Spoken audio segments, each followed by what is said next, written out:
Hello everyone and welcome to the streets of Detroit for the Detroit Grand Prix right in the centre of Detroit. Let's go down and join Tom Gaymore for the pre-show. Decisions could make or break a weekend.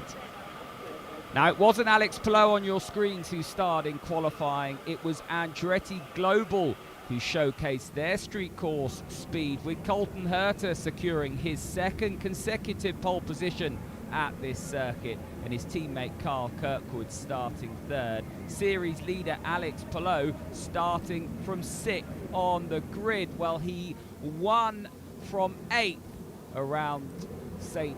Petersburg earlier on in the year. The only circuit he has been headed at is a street track, Long Beach Grand Prix. Carl Kirkwood, it was that day, who beat him. He's unbeaten on the road courses and the ovals. Can anyone stop Alex Palou around the streets of Detroit? That is the million-dollar question. We've got 100 laps around this tight 1.645 mile circuit coming up for you shortly, and there are plenty, in the words of Townsend Bell, calamity corners. We had cautions galore, around 8 cautions last year, if my memory serves me right. What will 2025 look like? Well, let's head over to our crew stateside now for more of the build-up. Pacers game right after the Indy 500, then off to New York, throws out the first pitch at the Mets game. All over media for 3 days straight, and he is the most in demand as he comes here to Detroit, that's for sure. Can he turn a win on the oval into a win on the streets? We're about to find out. Down to Kevin on pit lane. So let's ask the champ now, with everything you've experienced in the last week, how do you refocus on the task at hand today? It's not been easy. It's been tough. It's been an amazing week. Lots of stuff, lots of interviews to do, lots of pictures, cool pictures, have to say. But honestly, once you get to a track, once you get with the team, to start seeing what the plan is for the weekend, it's quite easy to focus on the important work for this weekend, which is to try and win this race, try and get up front, try and survive all the craziness that's going to happen. But yeah, looking forward to it. He's already a step ahead of most of the Indy 500 winners in the next round. Starting up front in 5th. Let's hear from more now. It's time for the grid walk with our own Hollywood, Jack Harvey. Thank you, Kevin. Yeah, I'm starting right now on row 4, 2 Team Penske teammates, and I've wondered, and I want to ask this question to Scotty. Is the first rule of racing beat your teammate or don't crash into your teammate? And he's actually chatting with another racing legend, Robbie Wickens. How are you doing today? Doing well, thank you. I'll leave you to it. Thank you. Scotty Max, a new weekend. This race has been carnage in the past. What's your game plan today? You don't really know, right? But the Tire Rack Chevy feels good. I mean, just try and keep your nose clean at the start, make it happen. But yeah, look, we need a good one. But the best thing for my mind was getting in the car this week, so I'm excited to be back in it. Best luck today, buddy. There's a couple of legends on the grid, and I do try and use that word appropriately, which we're going to get to. Renus VK, another really impressive job. Dale Coyne, good work, mate. Like a jackrabbit. What's that? You're running around like a jackrabbit. My favorite thing to do, up and down pit lane, mate. There he is, Dale Coyne. Rock and Roll Hall of Famer, John Oates had an idea for us, me and you together. Yes, sir. Hollywood and Oates. Hollywood and Oates, I like it. I like it, man. Let's do it. Should we do it? If you want to, I'm up for anything. And then you told me the other day that you've actually raced on these streets of Detroit. Tell us about that experience. Way back in the 80s, I was in a support race here when I was racing SCCA and IMSA. So yeah, it's great to be back in Detroit, and it's the street race. I love it. It's great to be back in Detroit, and it's the street race. I love it. And we're going to get dinner in Nashville soon, you said to me yesterday. Come on, man. Bring me up. Let's do it. Excellent. Thank you so much, John. This is a intense chat. Zach Brown, Monaco last week. First and second today in Barcelona. Same expectations today? Oh, of course. I think it's going to be a little bit harder. A lot of yellows, anticipate a lot of yellows here, but Christian's done an outstanding job, so he's got a great starting position. So I think this guy's very capable of winning today. I think for our other 2 cars, we're going to need a little bit of strategy to come into play. Thank you, Zach. And your team boss just said he thinks you can do it today. How are you feeling? He told me he was going to do Yeah, no, I always feel like it's in the cards, right? And I think that the start we've had to the season's been, you know, we want it to be competitive, and even though that we aren't really fighting for a pole specifically, we're in the game on race day, and today's one of those days, and it's been like this all year, and we just want to carry that momentum, and we are competitive, we're in the fight, and I think we have a chance of winning. We all know this race is chaotic, and it's just about being on the right side of it. Last year we were almost fighting for a podium. We ran out of fuel at the end of the race, so it'll be a redemption today. The grid is set. All that's left to do now is race.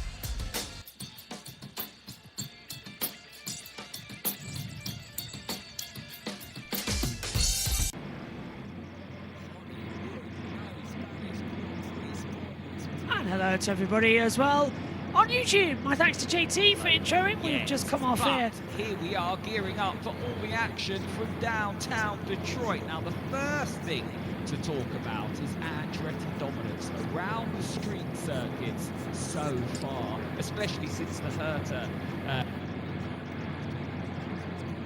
Tom Gable. Phantom voice of Tom Gable. Hello. Thanks to JT for bringing into the show as we finished off our Formula One coverage. Still no new. Aha! Aha! It's happened now! Right! Oh, it's Liam Lawson. For God's sake. Lawson gets no further action. They're not actually going to wait, are they? So they're still toying with us. We'll bring you any updates on the Formula One situation. JT! Hello, my friend. Here we are then, ready to go in Detroit. This is going to be a great one. Yeah, as we're just having a look at the grid, which we'll go through fully in a moment. And, well, F1, that was a long broadcast. I think that's our second longest broadcast outside the British Grand Prix. The other, I swear, must have been Abu Dhabi 21. And it always involves Max, doesn't it? Yeah. What do you think is the end situation of all this melee? We'll see what happens. It's going to be fun, isn't it? And what about Detroit? What a race we've got looking up here. Colton Herta, pole position. Suddenly, this car's come alive. Yeah, as well, here's the 27 in the NXT race earlier. It was all the 26s, the 27s, the 28s of Andretti's all getting absolute dramas with front wings and some not. It was chaotic. It really we had was. track blockages, everything. We had so many destroyed front wings in the final couple of laps. Then we went caution, believe it or not, with a couple of laps to go. Of course. And when we went to the restart, it was green and white flags displayed from the starter. And it was a one-lap dash to the line. It was a green and white cross flag that got displayed. Not the green and white flag, but in a kind of like cross motion. As so, yeah, it was kind of, if you want to say it, an overtime finish.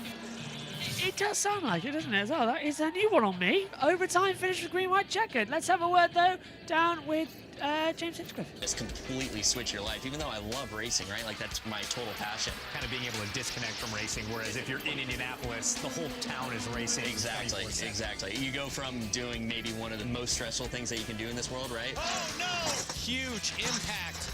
Racing a car that's $1 million, racing for a team that has close to 100 people on it, where you're wearing that weight in a race.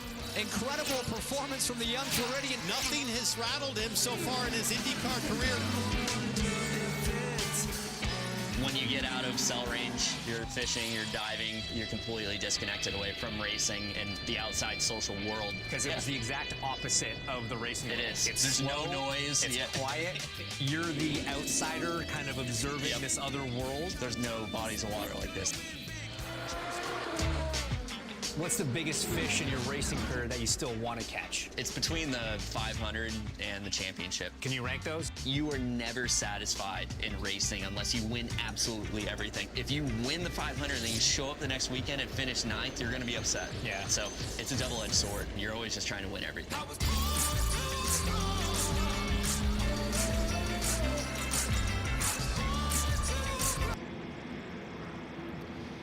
Well, what does the strategy look like, I hear you asking? We think these cars will do around 40 laps on fuel. It's traditionally a two-stopper around here, but don't forget, we have that soft green sidewall tyre here for the street track, the Waioli rubber. Now, Waioli is a drought-resistant, heat-tolerant, woody desert shrub, native to northern Mexico, the southwestern part of the country. It's extracted from the branches, bark and roots of the shrub. And anyway, they've made a tyre for it's part of INDYCAR's commitment to sustainability, and it's a great initiative, but the compound is really soft. We don't think it's going to be as difficult as it was in St. Pete, but if it's 40 laps on fuel, the goal really is to try and get around 20 laps on this Waioli green sidewall tyre before you get rid of it. Looking at the starting lineup, the top 9 are all starting on that alternate tyre. Now, if there's a caution on lap 1, I think they're going to pit early and get rid of it. 10th onwards, down to 13th, so Rasmussen, Rahal, Ericsson, Louis Foster, they're on the black sidewall tyre, so they will try and run long on that opening stint, and they'll probably hope that it doesn't go yellow early on. Now, you have to run both compounds, the black sidewall tyre and the green sidewall tyre, and it's going to be a real question mark. We just don't know how that green tyre is going to behave and what it's going to do and what the first lap will look like in terms of yellows. Now, if you've got any questions, you can get in touch on social media, X, BlueSky, Instagram, @TomGaymore. Use the Sky IndyCar hashtag. Lots of you getting in touch already.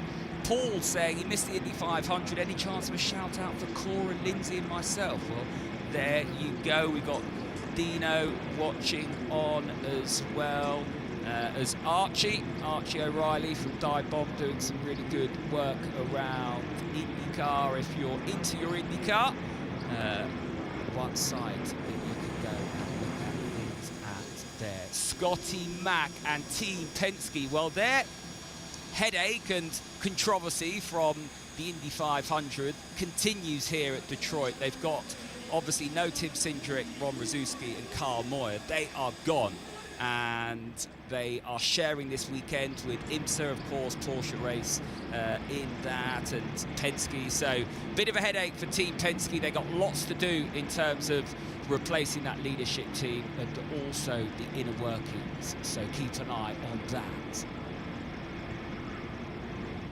The starting grid sponsored by NTT for the Chevrolet Detroit Grand Prix. Nolan Siegel, Palo Alto, California, Arrow McLaren.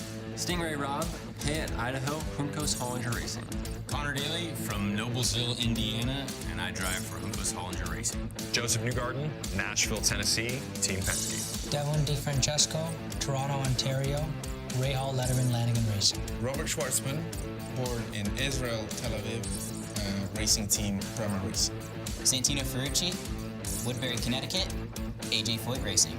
I'm Jake Mabel from Louisville, Kentucky, and I drive the number 51 Dale Coyne Honda. Hi, I'm Kevin Simpson from the Cayman Islands, racing for Chip Ganassi Racing. Pato Award, Monterey, Mexico, Arrow McLaren.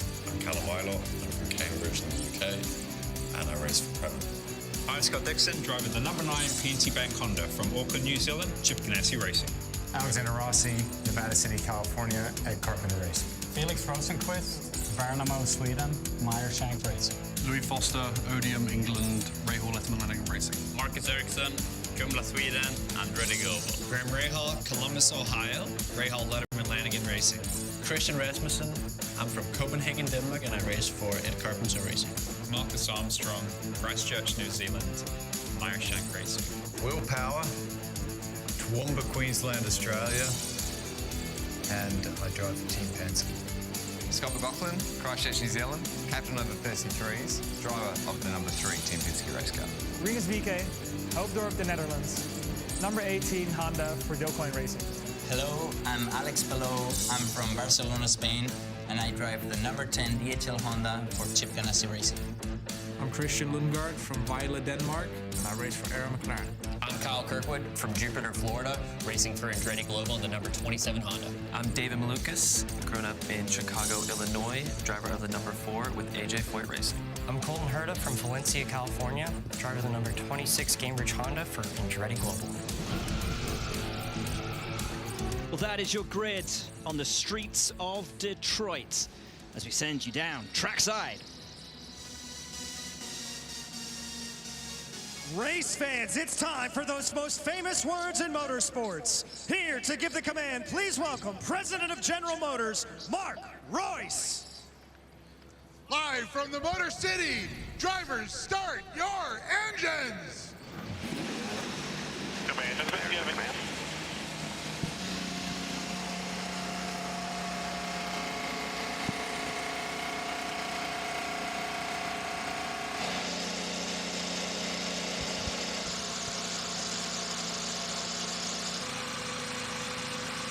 Well, before we get things rolling, why don't we take a look at this 1.6-mile circuit with Townsend and James. Just 9 turns, but for 100 laps. It is survival of the fittest around this place because it is bumpy, it is unforgiving, and it has the longest straightaway of a street circuit on the calendar, James. And this, the back straight on Jefferson, cars hit 180 plus miles an hour, and then the heavy bumpy brake zone. Yeah, down to below 40 miles an hour for turn 3. A lot of action there. Tight right-hander in 4. Quite downhill Bate Street into turn 5. That was a key point last year. The 6-7 chicane leads you to Atwater again. Downhill brake zone. We saw a lot of cars in the runoff in turn 8, T-Bell, as you round turn 9 to complete a lap here at Detroit. And a truly unique pit lane, Will. Two-sided. It forms a zipper at the exit.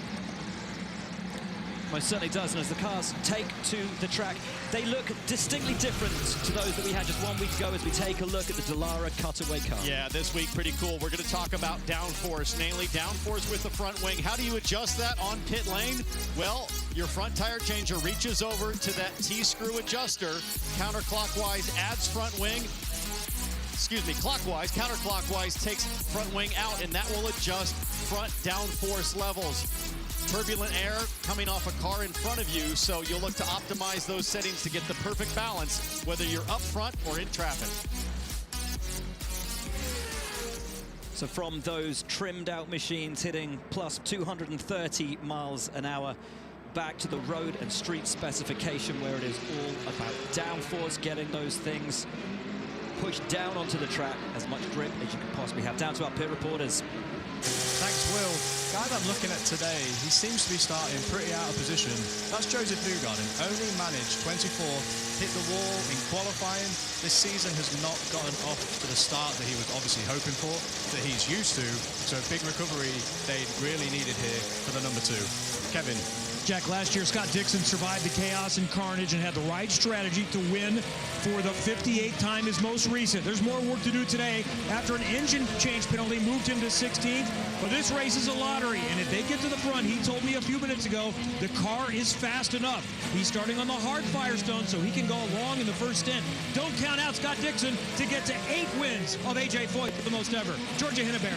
And Marcus Ericsson will roll 12th today, as yesterday he just missed out of transferring by 1/100th of a second. His teammates Colton Herta and Kyle Kirkwood both in the Firestone Fast 6.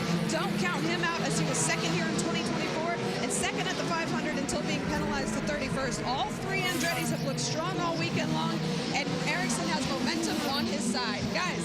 Thank you so much. So the start-finish line here is on the run down to turn 1, but the actual line that we will start this race from is on the run down into turn 3, the straight that you're looking at right there as we sit behind the pace car. We just heard this race is a lottery. Which number have you picked, Townsend Bell?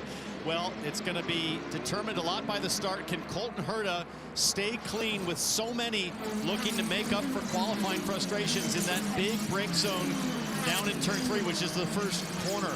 But wide windows, James, to get aggressive in this race on strategy. It's a 100-lap race. You can go about 40 laps on a tank of fuel. Going to have to stop probably twice. So it opens things up for teams to get creative and maybe gamble. And JT, that's exactly what this race is going to be good at as well. Gambling in the strategy, gambling in the race. anything can happen in 100 laps of racing around here. Yeah, and cautions is possible with a red flag, even with a track blockage, which we've seen multiple times for so many different series here. Are we in for a bit of a troubled race? And I say that most sincerely as well. Possibly. Yeah, I've got that feeling that we're in danger zone territory coming through. So, we're on the warm-up lap. By the way, I don't know if you know, I can't see your camera. Just as a heads up. So, Colton Herta. Oh, he's starting on the alternative tyres so far. So, starting on the alternatives are Herta, Malukas, Kirkwood, Lundgaard, Palou, McLaughlin, Power, Armstrong, Rosenquist, Eilert, and Devlin Di Francesco. So the pace car's going to peel in. So here we go for 100 laps around the city of Detroit. They will peel off down the back straight. We'll go 2 by 2. The finish line is alongside the pit box here in front of the buildings that have been part of Motown history. They go 2 by 2. Herta and Malukas. On to the famous walkway. We are ready and set. 1 week after the Indy 500, we're back racing. It's the best form of medicine that is possible. Green flag is in the air. Round number 8 is green.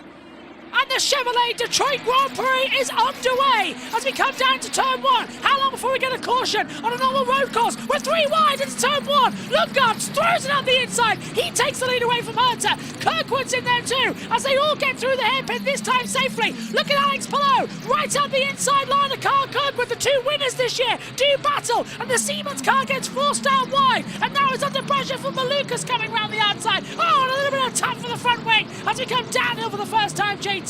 Everyone's making it through the first lap safely there. That's good news. Lundgaard locked up into race turn 1, circuit turn 3 as he went up the inside to take the lead.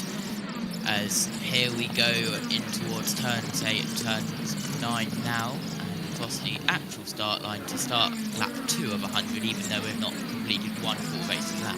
And Herta's got the lead of the race back from Lundgaard.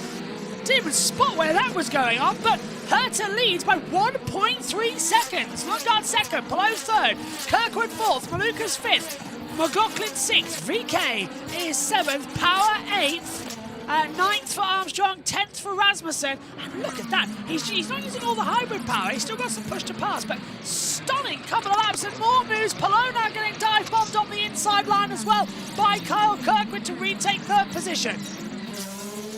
And I'm surprised we didn't get an aborted start there because of how far the number 6 of Nolan Seal was behind the rest of the field. He just got in position just as the green flag was thrown. That was very close. I'm surprised they didn't abort it there. They had trust in Seal to get into position, and he just did. Miles and miles and miles away, but they've kept it in. They've kept that delta positive as we've got 98 laps to go of this race. Let's open up the lap counter, which is more correct. Lap 3 of 100. And now the single file procession begins here, where overtaking is incredibly tricky. It's not like the Belle Isle Street circuit where it was, oh, come in, help yourself. Here's the replay. Palou on the inside, though, of Kirkwood, wheel to wheel, and the two did make contact. Yeah, we're just seeing a replay of that, but picture-in-picture live up the inside. I believe that was Kirkwood up into second. Yes, it was. Kirkwood making the move. And then getting locked out because Lundgaard's gone back in front and retaken that on the attack. There is the retake. Palou getting passed again by Carl Kirkwood. And I don't even know where Herta retook the lead of the race. And Lundgaard's back up to... Yeah, Kirkwood second, Lundgaard third. As timing tire needs to update, as JT spotted out on the monitor in the live picture. You said Kirk was in second. He is. He's second. Yeah. Look at Palou, though, under pressure now as well, coming in from Malukas. We're riding with David Malukas, still carrying the Indy 500 helmet on the back of Palou as it comes down the back stretch. How much, by the way, JT, were you taken aback by what we saw of Will Power in the practice session? This is barging people out of the way. Move over. I'm here now. I'm the big one. Get out of my way, sort of thing. I'll be honest, because I was chasing big red planes around, I didn't see it, so no comment. Fair dues, though. You didn't miss that much, to be fair. I saw Twitter exploded, and I can't remember who, but someone called him Will Plower. Yes, Will Plower was the one. He sent it up the inside and literally bumped the back as well of Malukas through no fault of his own. So wasn't the nicest thing to do, unfortunately. By the way, if you're watching, we've still got no news on the Verstappen sort of situation. So, end of lap 1, let's check in with Tom Gaymore on Sky F1. Be right back.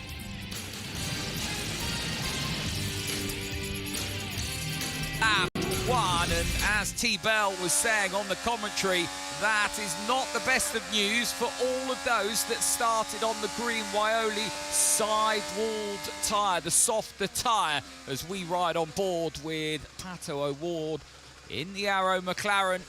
Team Chevy, of course, right under the noses of all the Chevrolet bosses here in Motor City, but it's Honda who have dominated in downtown since we came here 3 years ago. The last 2 wins all going to Honda and Chip Ganassi. Palou in 23, and of course Scott Dixon last year. There is Scott Dixon in the PNC Bank car flashing through, actually in 14th place.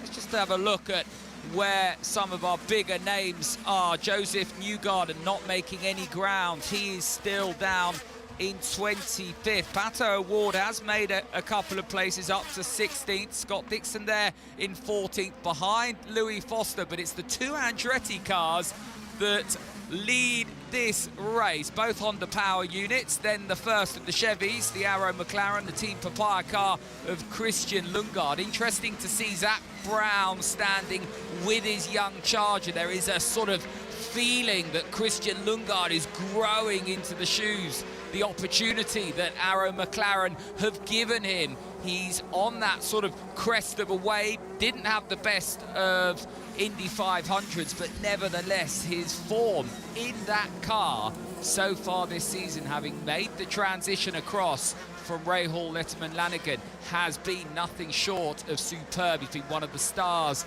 of the season so far. Colton Herta continues to lead, and now we look at just how long can they go. What will Colton Herta and Carl Kirkwood do? We've seen that pace already from Andretti. Carl Kirkwood making easy work of the 2 cars ahead of him, and first of the cars to bounce off of that alternate softer sidewall tyre is Felix Rosenquist in the Mershank Mobile. Saw that coming as well as more moves on the inside. The inside of VK, I think that was. And following him through might have been Rasmussen. Rahal now through as well. It was Christian Rasmussen in the lead Ed Carpenter Racing Machine.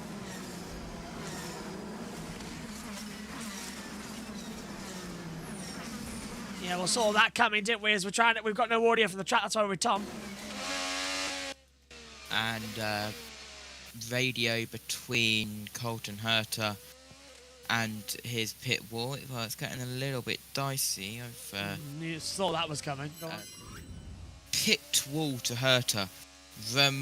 Remember white 2. If you need it, Herta to pit wall. You've got to let me drive, man. Basically, shut up and drive. As well. There's our chance. Venus VK's race is over. Oh no! What's the happened? engine is vibrating. Venus VK is out of the race. Let's have a look. So, has he had contact into the hairpin? Yes, he has. That won't do anything. No, it's That's just... slide. I was on lap 7 of the race when that was 3 laps to go. He did get plunged backwards a little bit. Yeah, so on to lap 9 in the way of 100. Now we can go 40 laps without the fuel, but the tyres are another question, so we might see some tyre stops come in. Expecting it to be a 3-stop race with a splash and dash somewhere around. Later on tonight, NASCAR from Nashville Superspeedway. Not a super speedway. I thought it was. It's nowhere near a super speedway. No, it's Speedway, isn't it? I don't know why it's Super. I'm running on like 2 hours sleep though. It's called Nashville Superspeedway as the official name. It is the biggest gaslight that you can do in motorsports ever. It is an intermediate track at best. At best. It's quite a tiny little racetrack as well. I will agree with you there. He didn't really give us a great INDYCAR finale either, to be fair. It was nice, but... Oh, hello. That's race scrutineering that's come through. Nothing so far on... nothing on the stuff so far. For Max Verstappen. Yeah, I've got the NASCAR track stats and track information up. The Nashville Superspeedway in Nashville, Tennessee. It's a concrete oval with a track length of 1.33 miles, but the track type is intermediate. Oh! So even though it's called Nashville Superspeedway, it's an intermediate track. Team communication, Venus VK. No power. Oh. Nothing keeps broken on the back. So frustrating for VK. Yeah, it really is, So, isn't it? The running joke every single time we go to Nashville Superspeedway is Nashville Superspeedway in brackets, not a superspeedway. Into the pits also. Is this Lundgaard? Yes, it is. So he won early on, now he's dropped back. Yeah, into pit road. Lundgaard and O'Ward look so similar, it's insane.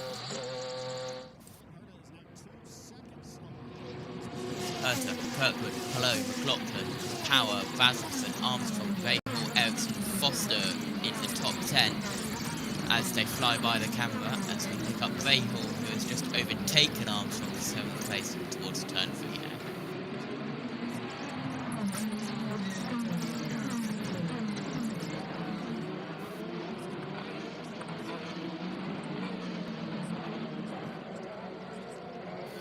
Lap 11 of 100.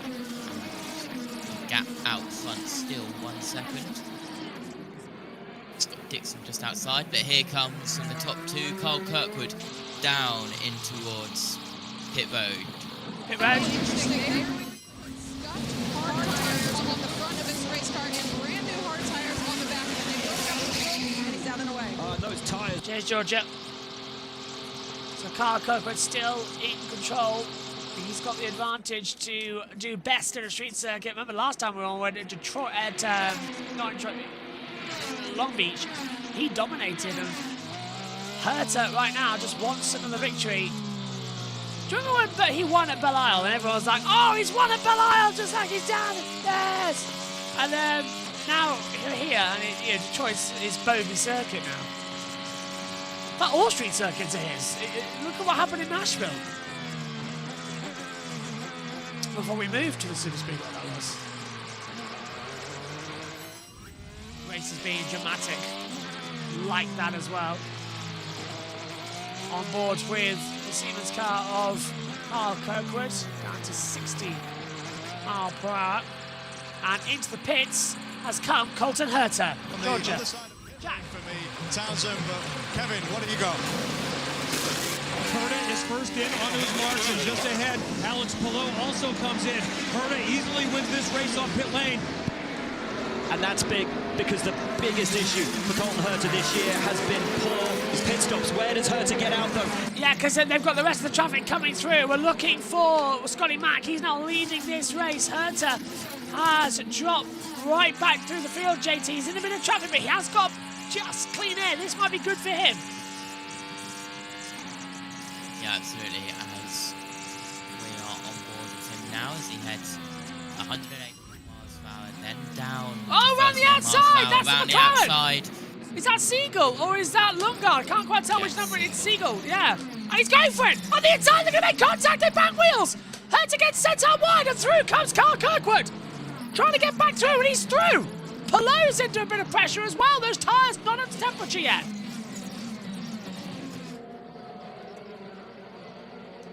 So power, yeah, look, Ericsson, Pallot's dropped down. Now we're finding out where they are on the timing tower as well. That was an insane couple of corners, and Pallot's going to nearly take off his front wing! Oh, spinner! Who's down into the barrier? It was behind Pallot. Is it? It's not. It's Rosenquist! I think it's Rosenquist. He's got it going. Full course caution while he's got him going. Oh! Has something else happened on the circuit? But the double yellow is displayed on the flag stand and all around the circuit. Waves double yellow on the flag stand, and here's a replay of it. Oh, he did not get. No, he didn't get tapped by Pallot. Behind here, there. Just lost it.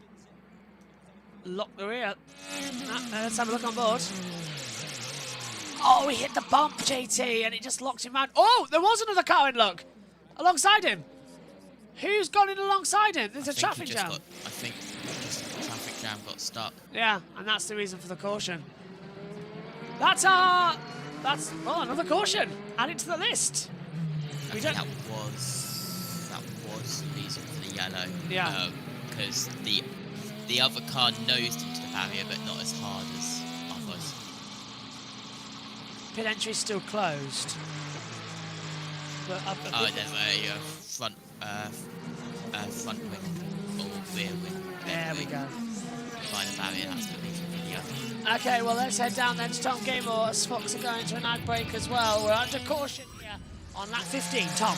The old hit check there from Nolan Siegel. Colton Herta would not have enjoyed that one bit, but Carl Kirkwood did, and Christian Lundgaard also trying to stick a move on Colton Herta there, as well as Alex Pallot and David Malukas getting too close for comfort. In the end, it was Felix Rosenquist that made a Horlicks of things all by himself, just behind that melee of cars, but the caution out after. Say again? Colton Herta radio. Go for it. Steering wheel is pulling a little bit to the right.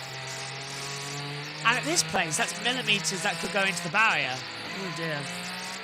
Should keep an eye on that. Thanks, JT.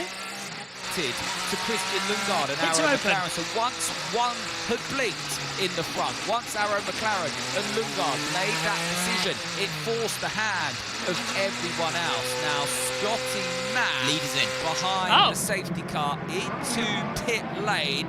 He was the only one on greens. Surprise, surprise. Had not stopped. We'll see how that plays out for him. And Penske, obviously a big blow for him. Now, who hasn't stopped and who has? Got it! If you want to bring Tom into the pit, to the commentary box, by the way, it's no further action for Charles Leclerc. So, if you're joining us in the Formula 1, no further action for Charles Leclerc. Stewards heard from Max and Leclerc.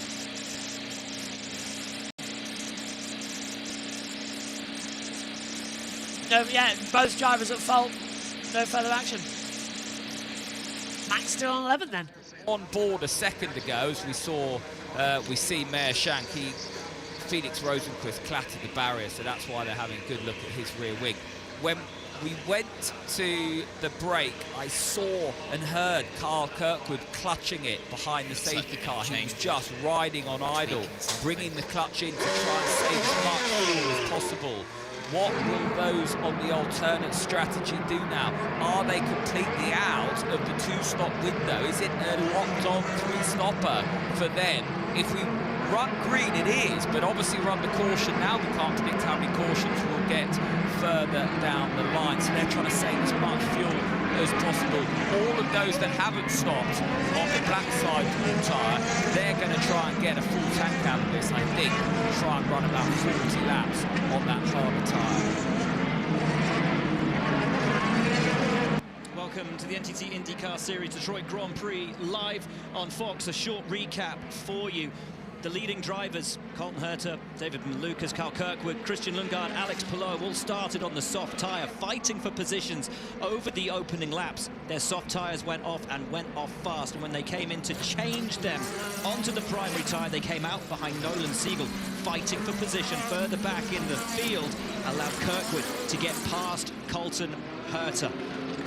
Now, though, we have an intriguing situation where those who started on the hard tyre are leading the race. Christian Rasmussen from Graham Rahal and Marcus Ericsson. Those who have changed onto the hard tyre find themselves further down the field. Split strategies, guys. Intrigue and excitement to come. Well, everybody in the top 13 right now will have to run that soft tire at some point. So their tax is coming. The question is, when do you pay it? How long do you wait? Do you get it out of the way early? Pace car's off. So this will... Green flag back out. We are racing here in Detroit. Let's go green again. Rasmussen, Rahal, Ericsson, Foster, Dixon. Oh, hello, all coming through. Wrong camera. Top 2 lock up. Oh, and that was a bit... Oh, it's banned! That's Siegel! Backwards and surely another yellow. Local at the moment. And he's got it refired. Don't stall it now, Nolan. Refire. Go, go, go. Good boy. We keep going. That was close to being another caution, as I forgot what camera we were on.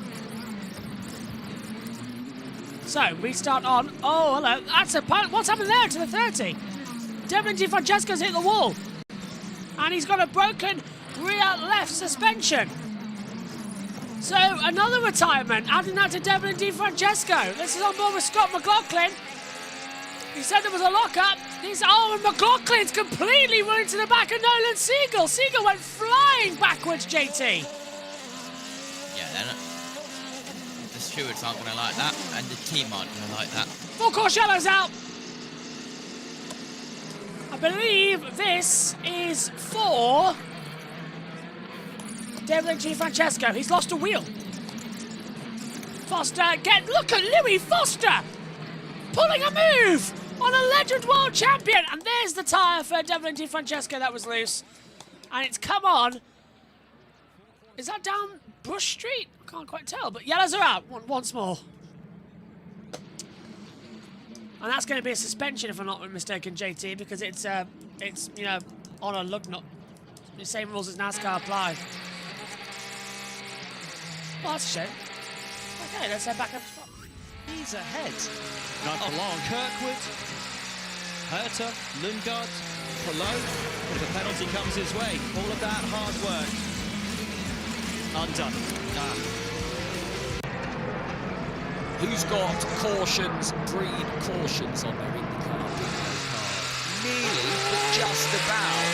It's interesting here, those that watched last year will know that the restart line was back on the main straight where we were waved off green 19 laps ago because of the carnage down at turn 3 last year. They moved the restart down to this point here, the alternate start-finish line, which means we then have that really concertina effect and short run down to turn 1, really tight turn 1 here. I mean, it is about the width of your driveway. You've got what you just can't believe how narrow this segment of the track is. You cannot fit 2 cars there, side by side.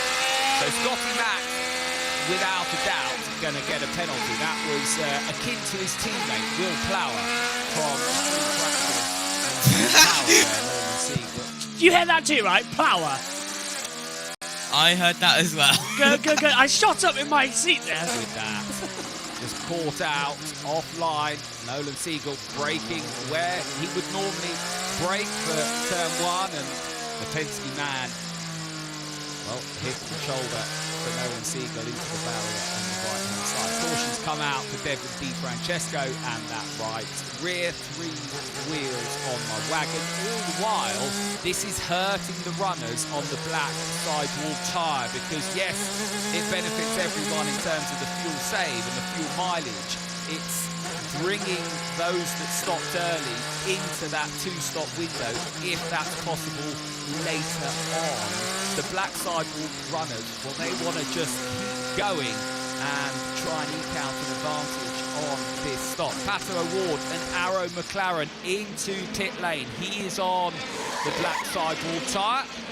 Now he's going to go sticker blacks and send it.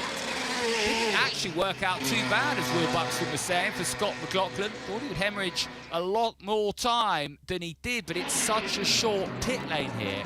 The delta loss is so short, shorter than anywhere else on the calendar. So Scott McLaughlin, bizarrely, actually, it's something like 12 seconds from start to end without the pit stop. Yeah, it's really not that big of a pit lane at all, is it really? It's literally a car park, I believe, and it's each side of the car park that they use.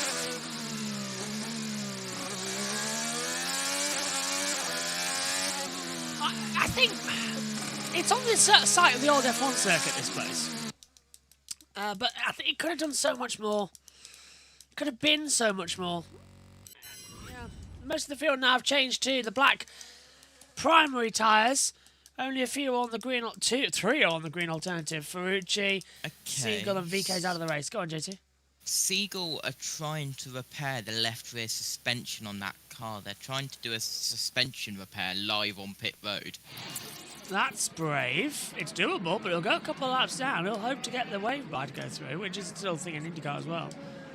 To get his lap back. Okay. Look at this beautiful city. I do love Detroit, though. The music city.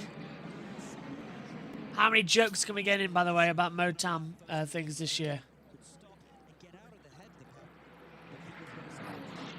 I've already got a great one if Pelot wins the race, by the way. I've got it. I've got that.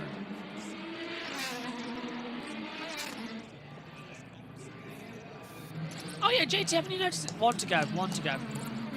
JT, haven't you noticed something, by the way? Go on. You can hear the track noise now? Yeah. We fixed it this morning. What do you mean you fixed it? On my Discord. We fixed it. Yeah. Oh. Okay. Have you got TV pictures? That's a silly question. How long's one to go around here? Not long at all. We're going to go back to green flag racing. All right. Well, we'll wait. We'll wait until we go back to green, and then I'll go upstairs and refresh it. This is where the restart line is. Yeah. Well, we'll wait another minute, have another yellow, and then all good to go. That's how it pretty much rolls around here in Detroit, isn't it? Blue smoke behind. Yeah, someone's got some oil going through. Rasmussen will take us to another restart then. Let's see if we get more. Green flags are out. We are racing again here in Detroit. Rasmussen, Rahal, Foster, Ericsson, Dixon in P5. Look at the blue smoke they're going. Rahal in second. Yeah, you're right. That's how much crazy this race is turning out to be right now. That was Rasmussen locking up into turn 1. The second time in 2 restarts he's locked up at the front. Pelot down also towards in trouble. turn 3 we go. Pelot was in trouble as well. He was having a go further back. Trying to get through, it's not working out. Rahal's trying to swing around the outside line. Rasmussen now locks up on the inside line into what? Into turn 6. Hasn't worked out there. Towards turn 4 we go. Down the right, this is where we had the problem with Devin and Di Francesco. Now down towards turn 5, the left-hander. Then it's the right-hander at 6 and 7. In quick succession down the mini straight. This is where the alternate start-finish line is. Turn 8, left-hander. Over the alternate start-finish line now. Through the left-hander of 8. There's the pit entrance on your right-hand side and the right hand of turn 9 to complete a lap around the Detroit Street Circuit. Used to be 17 turns when Formula 1 was here. We used to run alongside. It was a modified version of what we used to run around here, but evolution changes. Buildings get put up. But, Scott McLaughlin has been given a drive-through penalty with incident responsibility for the 6. Okay, that's a fair penalty from race control. Could have been a lot worse. Drive-through stop and go. That is worse. Side by side as well. So, inside, that's Newgarden trying to get past as well. Yeah, that's making it stick. Unlike F1, you have a 5-second stop and go or a 10-second stop and go. It's literally you stop. Yeah. And then go straight again. It's literally you just have to stop and go, so it's not that bad. It's the way IndyCar works over here. To be fair, if these cars stop for a long period of time, they're probably to die. Hybrid energy keeps it going, but it's not as smooth as it usually is. This is Colton Herta banging into the side of Will Power. That was a plower move. My goodness, he lost a place edge below. He snuck back through. There because, well, if you do it for that much, there's a possibility you push each other into the pit lane. And then you have to go through, and you said it was only 12 seconds, you've got to abide by pit lane speed limit. And then you may as well just go on an alternative strategy because you've already been through there once before. At 25, 2 cautions, 3 leaders, 26 of the 27 cars running, average speed is 80 mile an hour. Detroit very much becoming the Monaco of the IndyCar. Compare that to a week ago, JT, at this time, where we were racing around doing 230 mile an hour. It's short, yeah, but now we're in June, so we're no longer in the month of May. This 21 car is locking up a significant amount. I don't know what's wrong with it. It's up 9 places from where he started as well, so it's not too bad. But you're right, he's braking, constantly locking up on speeds. I believe IMSA, they rate their circuits on a 1 to 5 on how hard the brake is, 1 being the worst and not that harsh on the brakes, 5th being the harshest track on the brakes. IMSA, I believe, rate this a 5 out of 5 for how harsh it is on the brakes. It's barely even a track. Because it is literally so many 90-degree high speed to low speed. Going in towards turn 3, it's 181 miles per hour down to 39 miles per hour in a bumpy braking zone. That's like an 150 mile per hour decrease into a hairpin and then straight back on the accelerator again. Whatever you do, don't have your fillings, needing replacing by going on this track. It's unbelievable. Why couldn't we have just continued racing at Belle Isle? That was the best for everybody. Coming here, not many of the drivers like it. It's a great spectacle, but alternate. Give us back Belle Isle. The double at Belle Isle was good as well, Saturday and Sunday races. Still. Are we racing next week as well? I can't remember. We're in America next, if I'm not very much mistaken. Yeah, but I don't think it's next week. Week after.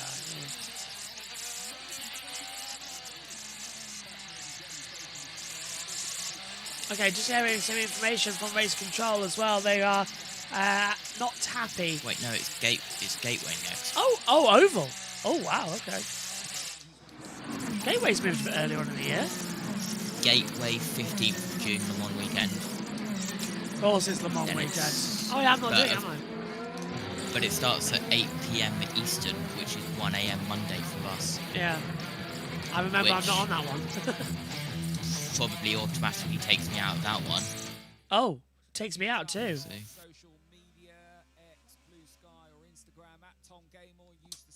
Okay, this could become interesting. Let's go back over to. That's a great one. Well, we had down here a competition to rename Turn 3 because if you look, there's a smoking manhole cover in the middle of that corner. Will Buxton, T. Bell and Hinchcliffe had some fun with that. Some more serious questions further down though.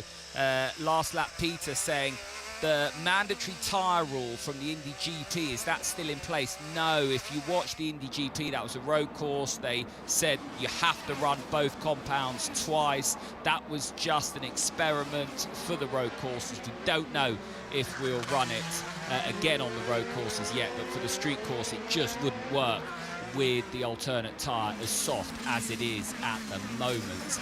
Christian Rasmussen in the Ed Carpenter car, I should say, leading Graham Rahal, who had his best qualifying session on a street track since 2019. Yes, he had the penalty, but was really pleased yesterday with his performance. And that Rahal car looking very, very good indeed, because don't forget, he's got his teammate, the rookie Louis Foster, who won the Indy Next race around the streets of Detroit last year. He's successful already around these streets, going very well, enjoying his time in the big car, he said after qualifying. Well, how are those that have stopped getting on? Well, it's Will Power who is not leading that gaggle. It's Carl Kirkwood who's leading that gaggle. He's 11th overall. They got Connor Daly then in between them. Will Power has managed to come out in 13th, having stopped. Then it's Colton Herta. And we saw Colton Herta getting a little bit fraught under the collar, trying to pass Will Power at the penultimate corner there. And if you've seen Power in the 12 car this weekend, the directive would be to steer well clear of it. Will Power, nevertheless, surviving to fight another day. Colton Herta just feeling that the win, having started on pole position, getting away from him because he's got his teammate, who Carl Kirkwood broke a toe link on that last lap. He felt he would have had pole position. He feels he's the quicker car. He's the Andretti car that's up the road now, and Colton Herta certainly feeding the pressure.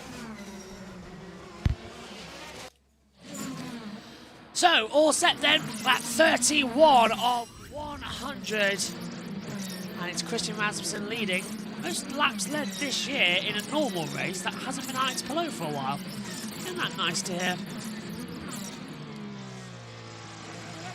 On board with Carl Kirkwood. Driver tire countdown, so we're managing tire count. So Andretti's managing... Right rear tyre temperature's down, okay. We'll keep an eye on that as they continue running around. Yeah, confirmed by the way, if you're joining us, Max Verstappen and Charles Leclerc have avoided the penalty for their incidents in the race as well. Someone should tell that guy he should be looking up the circuit, not back to his circuit. The photographer's getting so close to him as well. Oh, Palou round the outside of Santino Ferrucci. Careful, Alex. Santino doesn't really like moves being done on him. He will open the door. He can't get through, and that's opened the attack up as well for the 7. The slip back through of Christian Lundgaard. Maluka's coming in. These are the leaders who have stopped earlier on in the race, who are moving further back up the timing tower. So it's not all over yet.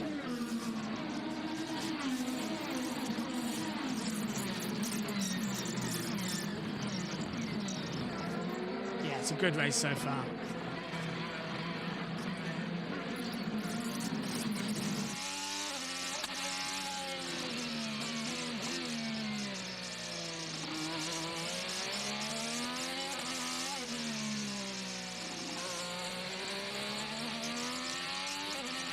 So, battle still brewing. Let's hear quickly from the pits. Front, trying to make the greens go long. Coming on to the main straightaway, I just had no power at all. Lost a lot of power and just lost too many positions. Tried to fix it in whatever way I could out there, but then the big vibration, some mechanical issue out there. So. Really unfortunate because we qualified well, we had great pace, so yeah, could have been a really good day, but unfortunately not the luck we needed. Sorry buddy, and better luck next weekend. Thank you, Jack. Thank you, Renus. Now, as we look at Alex Palou, we are so used to him as Graham Rahal from P2 in on pit road. 33 laps on the hards. That's not quite enough. Say again. An announcement from NASCAR. Oh, what? From Tyler Reddick.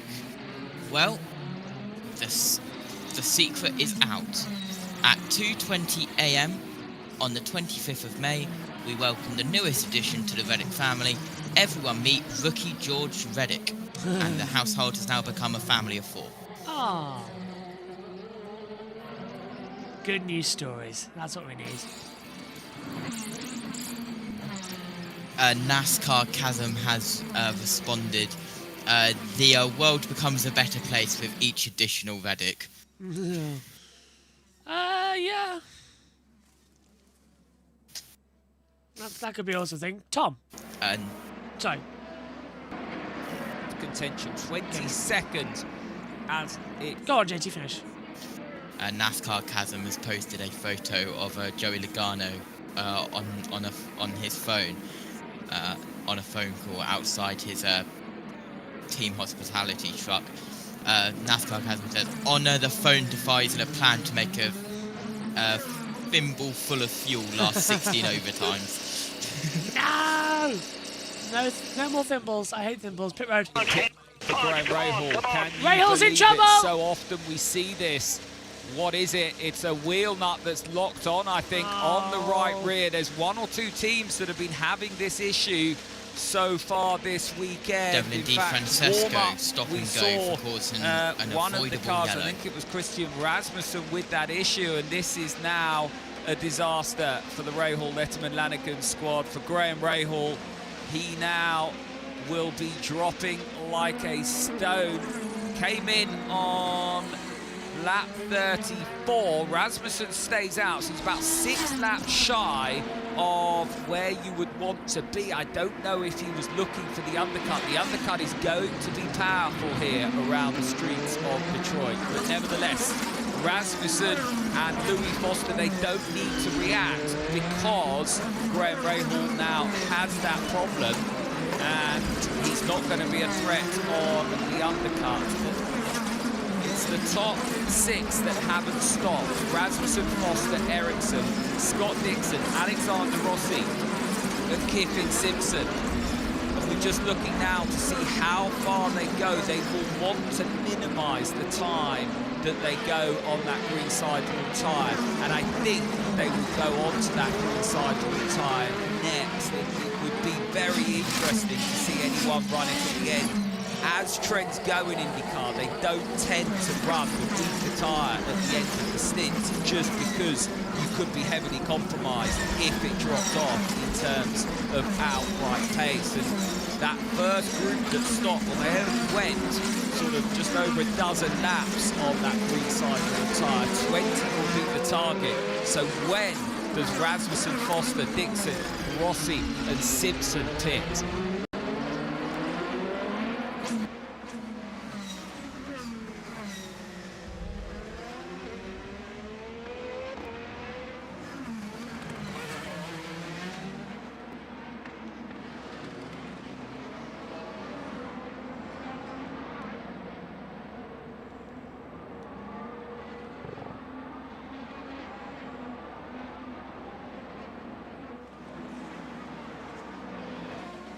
So the race continues on. Don't know where Fox's commentary's gone at the moment. I was waiting to hear that. There they are.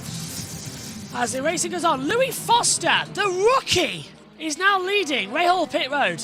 Louis Foster, the rookie, takes over the lead of this race. And if you're wondering where Graham Rahal has fallen to, there he is, finally leaving pit lane. There's something wrong with RLL this weekend with their pit stops and crucially with their tyre changes as Rahal comes out and drops a lap back. Where does Rasmussen just behind David Malukas. Malukas has already made his first pit stop, so Malukas able to jump ahead of Rasmussen. Right. Now he's going to attack Graham Rahal on the button. Warm tires for cold tires. Oh. Clarions Technologies on board for David Malukas, easily clearing Graham Rahal and carrying on his charge to catch up the championship leader Palou ahead. Georgia, tell us what you know about Graham Rahal.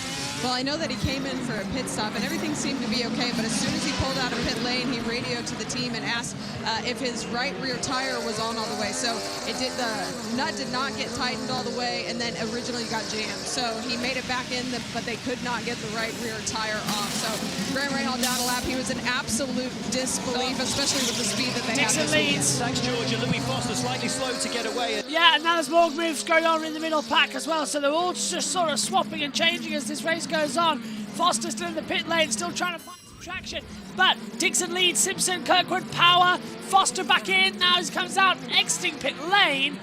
Registered him twice, he rejoins, I think, in 5th place. We'll see if that's confirmed. Herta now in behind Power as well.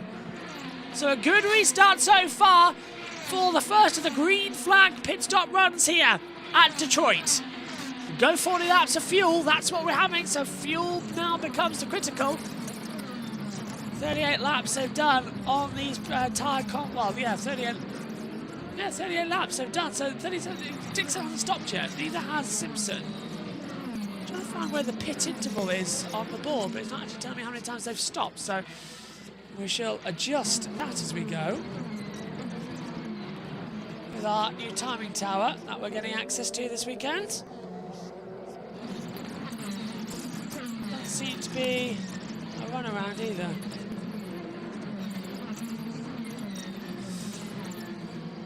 Back to pit road. Green sidewall tyres on. I think Kiffin's done a really, really good job. And in this year in general, he's really taken a big step forward. So really impressive run for him so far. Simpson will come out of pit lane. Will siphon in just behind Rossi and Stingray Rob alongside Stingray Rob. These two have been duking it out all afternoon.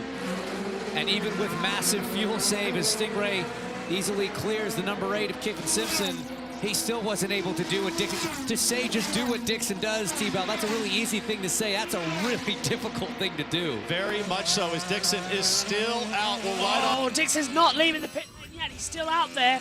Maluka's doing a 102.631. He's got the fastest lap of the race so far, so he's pushing like crazy. Dixon has now come into pit road to have another run in, and Kevin Lee's down there. Going to plan for Scott Dixon, and this is going to be his soft skid. So how long can he make those last? 2 stops seems like it's going to be very difficult to be able to get done, but Scott Dixon starting 16th is very much in play in this race. 100% renewable Shell fuel on board the number 9 PNC Bank Honda. Out he gets back on track. I think 6. Siphoning out with Armstrong.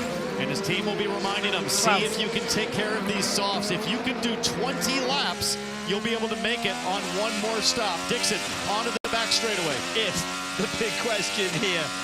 The guys who started on these tires, admittedly, with slightly heavier fuel, having a run for as long as 40 laps on those things. You know what? It lasted 6 laps for them. Oh, it's up around the outside comes Marcus Ericsson having a look at Scott Dixon.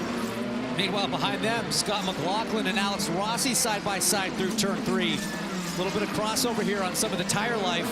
It's a battle for 14th right now.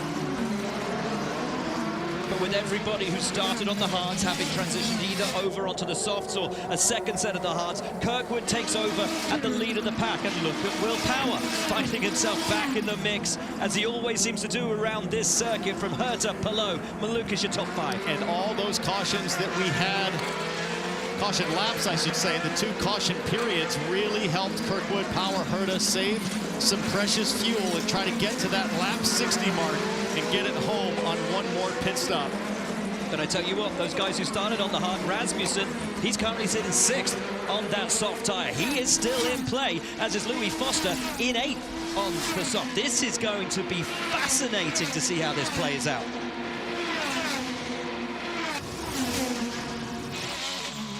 Kyle Kirkwood all by himself right now in the lead.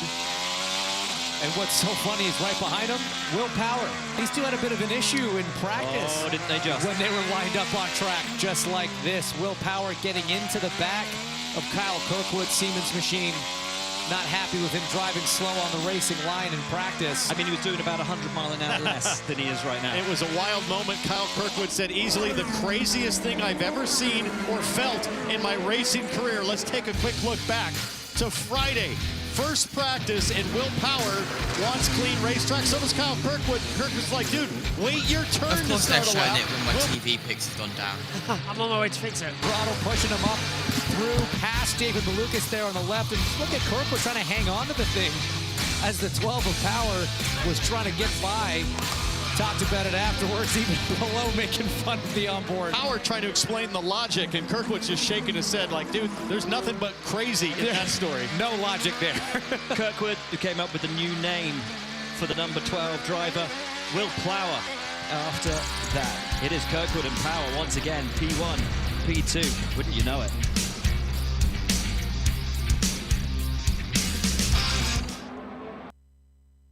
Out on that Team Penske Chevrolet in practice, captured up that image of the four drivers just having a laugh and listening to Power try and talk his way out of that one. Kyle Kirkwood it is who leads 31 laps since his last pit stop. Going to try and go as close as he can to 40 on this stint. They are locked on a 3. Go for it. I believe it's become a running joke in the IndyCar paddock because now Will Buxton has just called him Will Plower. So it's not just Tom Gatemore. Okay, so it's Plower. Okay, so that's what he's saying. Good, good, good. Not just me. 15 laps on this tyre if they want to do it on a 2-stopper. Where has Scott Dixon filtered out? He's filtered out into 12th, so he's got Pato O'Ward, Callum Ilott, Felix Rosenquist and Marcus Armstrong ahead of him. Callum Ilott will stop very soon, but the other three, well, they're going to be out for a little while. Little Dave Malukas, nearly Big Dave at the Indy 500. What do I mean by that? Well, he said if he wins, he'll change his nickname from Little Dave to Big Dave. Yet to win an IndyCar race, came quite close at the Indy 500 and going very well here at the Detroit Grand Prix in that AJ Foyt machine. Right, Scott McLaughlin in from further back, so those around or into that 30-lap window starting to blink. The undercut is going to be valuable here, but still got to get some tyre temperature into that black sidewall tyre as we keep our eyes now on Kyle Kirkwood. What will he do? Surely he'll go a bit longer. Yes, he does. Doesn't blink, doesn't need to worry about those that are pitted further back and that undercut. He is just focused now on trying to extend this stint on the black sidewall tyre, although he is locked on now to a 3-stopper. He'll have a splash and dash towards the end, we think, with about 10 laps to go, depending on how the cautions fall. Kyle Kirkwood leads. Will Power 2.5 seconds further back now, just trying there to pass. I think that was Callum Ilott down to turn 3. Yeah. Robert Schwartzman it was.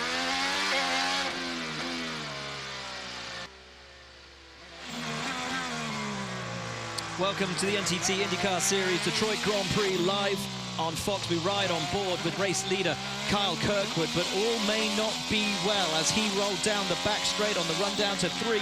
A piece seemingly flying off his diffuser, being collected by Will Power, and then Colton Herta biffing it off into the wall. Power's on board now. He would have seen it a little bit too late to react if he saw it at all. Yeah, but lucky to take it under the bottom of the car, dead center, as opposed to cutting down a tire or potentially damaging the front wing. More concerned about Colton Herta, but that end fence looked to be quite robust as it was. Yeah, JT, just looking at it, it looks like it's going to be okay with it being at the side of the track. Yeah, we'll see. What they'll do is they'll wait for a caution incident, and then when they throw the caution for that incident, they'll pick up that debris on the way. So it is 46 of 100, nearly halfway already in this race. It has not taken that long. I've got the official timer on me to know how long the race has been. Yeah, issues for Kirkwood on his stop, as we knew, so he's not happy. Kyle Kirkwood leading 2.4 seconds to Power. Herta, Pelot, Rasmussen, O'Ward, Rosenquist, Armstrong, Dixon, Rossi. Simpson, Foster, Malukas, Newgarden, Lundgaard, Ferrucci, Abel, Eilert, Eriksson, McLaughlin, Stingray Rod, Daly, Schwartzman, DiFrancesco, Siegel is on the lead lap, surprisingly. Rahall's a lap down, and VK on the back too. So Graham Rahal struggling to go a lap down to leading this race early on. It's flying by this race actually as well, if you're watching along with us. After seeing different cars in the layout of INDYCAR, tried to drive trans and did okay. NASCAR did a little better, just saying. This layout, INDYCAR's are better, yeah. I've got a feeling that this... Ericsson too having issues on his stuff, Bob Potcrass is telling us. So 2 different drivers having issues as Scotty Mack gets ahead of Marcus Ericsson. And meantime, braking hard on the inside, just Joseph Newgarden making moves as well. Newgarden hard to tell right now as he goes through, but there's Simpson making moves. Where is Kiffin? He is 11th, passing Malukas.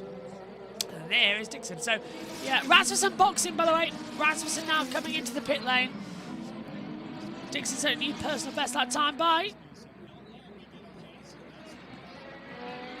So Rasmussen is going to go on for primary compound tyres, a different strategy that he's coming for. I thought there'd be a little bit of a change, but it's still okay. As he rejoins, Kirkwood Power, Herta, Palou, O'Ward, your top 5. Rasmussen still finding deltas, even in the pit lane. Into the wall! Cold tyres. Rasmussen told to give it everything. And on those cold tyres, the slip and the slide and into the wall, but he keeps it going. These cars are robust. Might be okay. That's how strong an IndyCar is against concrete. Sometimes if you hit it perfectly square, you can actually get away with it. The floor sticks out just a fraction of an inch. I think he's good. I think he's got away with that, JT. The way he hit the wall was precisely bang on half centre. He's good. He's good. Let's have a look at it again. Here's a replay. Yeah, he's fine. I'll be surprised if that does damage. Cold tyres. Look, you got to go straight back through on him. He was running in 13th position. Alexander Rossi now comes down pit road. Pressures look good for Rasmussen. Excellent. Well, I was surprised that he got away with that. Will Buxton said it himself, they are robust, but I was convinced it would be smashed into the wall. Good night, Vienna. It's easy to do on a street circuit like this. Just get it a little bit wrong, a little bit treacherous, and it's bang and hard hits.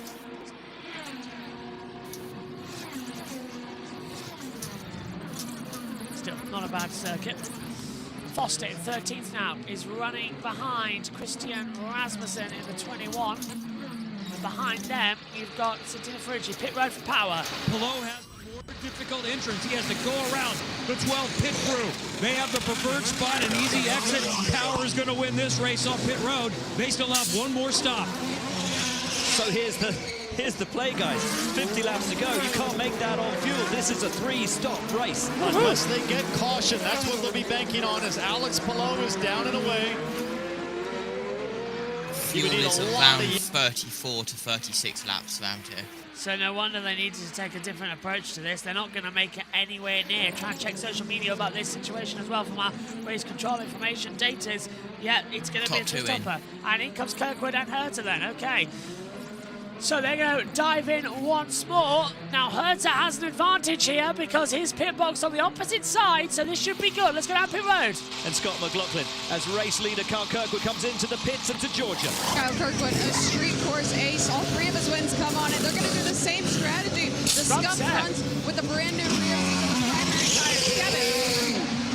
Herta started on pole today to try to see if he can get something done. They just need a clean day. It's always been an issue. Something on Sunday. Saturdays have been great. Trying to bring it home on Sunday. He trails Kirkwood back out. So where is Will Power? There comes Kyle Kirkwood. Here's Will Power. Colton Herta beat by Power there to turn 1, and now Herta has to fight through those cold tires. Cold tire hell, that's what it is. O'Ward, who stopped early on a seemingly 3-stop strategy, leads the race now. from Rosenqvist and Armstrong, the two Meyer Shank cars after they both spun earlier. And it's been a bit of a different approach to this race for O'Ward in the number 5. He's one of the only drivers that has not yet run a set of the soft Firestone tires. So he's going to have to do that stint at some point. He's gone hard. Simpson's driving into the pit lane too, JT, so that's a change around as well. The official time for this race is Venus VK from earlier on, and everyone else just staying sort of inside their running orders. Okay, not bad. Not bad. So Devlin D. Francesco running 2 laps down then, I believe. Yes, he is, yeah. 2 laps down for Devlin. Same for Siegel. 4 laps down for Graham Rahal at the moment from his problems early on. In terms of the overtake, push to pass, O'Ward's got 57 seconds left. Rosenqvist has 100, so they're fluctuating with that and how that one works around. Newgarden in 9th has 131. Wow. Talk about not doing much on that one. He's used more of his hybrid power boost than anything else in that situation. So not too surprised. As the field continues to run. Newgarden we watch now. This is down in, as JT said, 9th place, 131 seconds of push to pass left. Now 127 actually, he's used a couple on this lap time alone. Down to turn 6. Oh, and that nasty bumps. The 2 bumps that join the 2 different streets together. Whoa, over the circuit. It's horrible. Good INDYCAR giving us an interesting race here. It's already past half distance in this one. That's how quick the race is going. And then we get NASCAR later on. What time's NASCAR's green flag time? Is it midnight? It is midnight, yeah. Just to make me wince a bit more. Herta and Palou in battle. And Lucas in that little train as well. O'Ward in. Okay, so O'Ward dives in from the lead of the race for Aaron McLaren. He's up 17 places. He's done 32 laps on these sets of tyres so far. So ever since lap 20, he's diving in now. Let's go down to our pit report and get all the news, views, and opinions. 19 minutes past midnight. Oh, God. Not speed to win. Jack. Yeah, coming down pit lane. He just lands in the box in front of me. They're putting a brand new set of the softer green tyre on. Also got that chance to speak to Tony Kanaan, and he said the struggle this weekend for Pato has been rear locking, under braking. We've seen a lot of that up and down pit lane, into turn 1, into turn 3. So he comes out right behind Malukas. He's in pretty good shape, though. He's on the soft tire right here. So the game for Pato O'Ward is full push. Lucas Palau ahead for position. Newgarden about 4 seconds back for position. He's in the mix. To make these home last at least 12 laps here. And he started 18th. And he is in the mix for the win right now. It'll be a shorter stint on these tyres, but they should all come into stop around the same time. I don't know if I would tell him to make him last. I think I would just use him up to see if you can get track position, because everybody else will have to stop one more time. 1 stop remaining on the board. Pato O'Ward will have the advantage and the speed on these soft tyres. This is about to get fun. Let's check in with Tom Gable then over at Sky. It's fast, it's frenetic, it's threading the eye of a needle around these streets in downtown Detroit, and it's getting very, very interesting out there indeed. Felix Rosenqvist still leads, but he's going to stop any moment. 34 laps since his last start, and that means Kyle Kirkwood will filter to the front. Everyone looks to be locked off now on the 3-stopper, because the likes of Rasmussen and Dixon, they just couldn't make that green sidewall tyre work. And we heard the Arrow McLaren team there saying, well, Pato, we need 12 laps on this tyre. Scott Dixon only managed 9 on the stickers. What do I mean by stickers? New tyres. That's what they call new tyres in INDYCAR. And Pato O'Ward now has filtered up and into contention, but 12 laps to make it work on fuel is going to be a big ask. He'll have to do it, of course, but will he pay the piper at the end of this stint? All question marks at the moment. Armstrong looking very squirrely behind Giffen Simpson there. Here's the number 60, the Mayer Shank of Felix Rosenquist in for Sticker Blacks. The Cirrus machine out of pit lane here, the split pit lane if you're watching Detroit for the first time that we have here in downtown. It's chaos when the yellows come out. Wait, since when did time in 71 show the pit time on race control messages? What? Look at Felix Rosenquist has left the pits. Pit time 22 seconds. What? Oh my god, I don't know. That's new. Hey! Also, the track's so small, we don't have sector times here. Oh my god! Well, that's fantastically new. That is new. You're getting extra data at home. Jacob Abel I've got a pit time of 24 seconds. You've got a pit time of 23 seconds. So it's right on the border. Work in progress, I reckon. That's great. Rounding up and rounding down.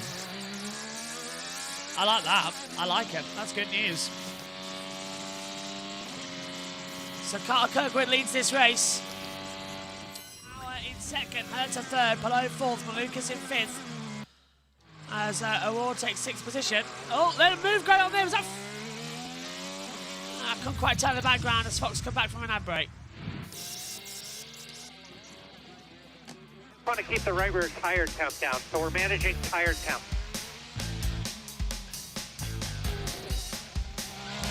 Carl Kirkwood back in the lead of the race. Team keeping an eye on tyre temperatures. Will Power still 1.2 seconds behind. Yeah, and that's as the things currently stand.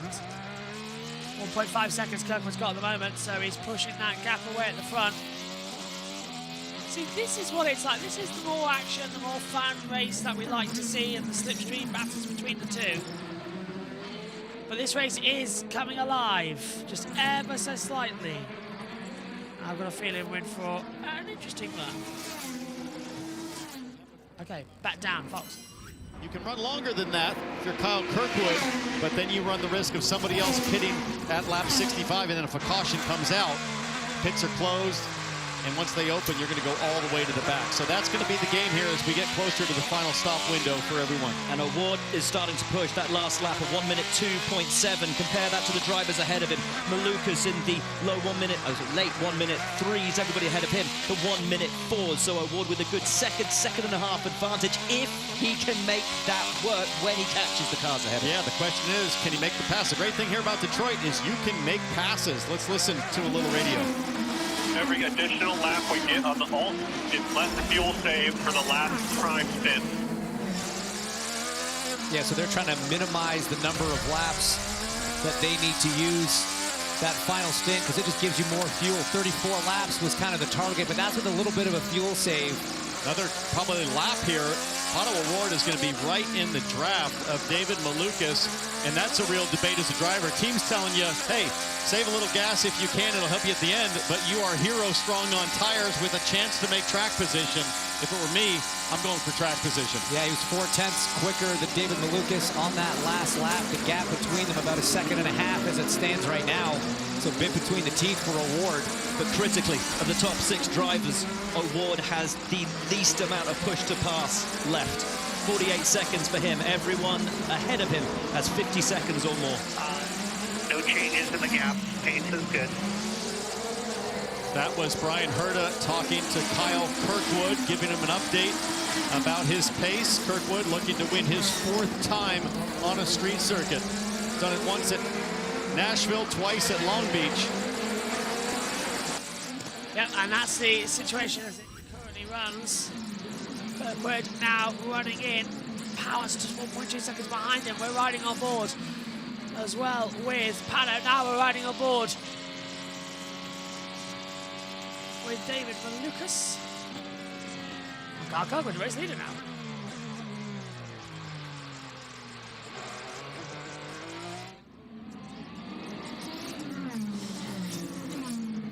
So Kirkwood leading, but Power's right there. It's getting hard to see that Palou is going to win this one. Detroit was always going to be their bogey circuit. See if it would be a Chip Ganassi walkover, but Pallot's not done yet. We have got another fuel strategy, and that's where they could get lucky if a caution comes out. They're not that far away, just 4 seconds at the moment, but around this track, we're ticking off the laps, JT, quickly and quickly and quickly as they fly in. So, some here, there, and everywhere. Traffic like crazy now. McLaren's trying to lap everybody coming through. Jacob Abel getting past, I think by Lundgaard. Laps traffic going through. Goodbye. Yep, still leading, but that gap's come down again. Hybrid Power needs to be a lot of regen here as well, but in terms of push to pass, 76 seconds left for Carl Kirkwood, 87 for Will Power, and UNDYCAR still on 112. He's 138 for Nolan Siegel actually at the moment, so they've still kept it through. Devin DiFrancesco 120. VK's out of the race, obviously, so here's a DNF, 50 laps down the board. You can see he's got red on your timing tower. Oh, it on the inside, slightly wide, slightly dangerous. That was an opportunity, but Ericsson and Rossi battling, and Ericsson couldn't get through. Rossi stays back ahead in the 20. So this is battling over 18th position right now. Rossi 18th, 19th for Ericsson. As they fly down on board with Power now. 8 tenths! 8 tenths! So is Power going to go for the move somewhere around this lap time, JT? That's the question. It will find an opportunity to go through. It's a hard track to overtake at. Yeah, a hard race to overtake at indeed, as hopefully I'll just refresh my TV pics and just let it rest for like 15 minutes. Does it turn on? 1080i? Yes, it does. Hey! JT can see again. 3 hours, okay, I might be able to do that. It ranges from 3 hours to 3.5 hours. Green flag at what time? 19 minutes past midnight. It's about 4 AM finish then either way. Doable. Yeah, but you don't have to be up at 7:30. I take it you're not joining us this evening? I can be. No, where are you? Is it end of half term? Yeah, first day back tomorrow. Boo! Bring on summer. Yeah, how much I can convince Megan. Megan doing a NASCAR? Hey, she's wanted to do one. But I'm trying to get her to do Chicago. I think she'd enjoy Chicago more, don't you think? Yeah. Right, let's check in with Tom. Will Power 12, 13 laps ago respectively. They should have more than 10 laps in that tank. Of course, the more fuel you have in the tank, the shorter the stop. So that is something to remember. And the undercut here is also something to remember. But is that a dummy from Team Penske as well?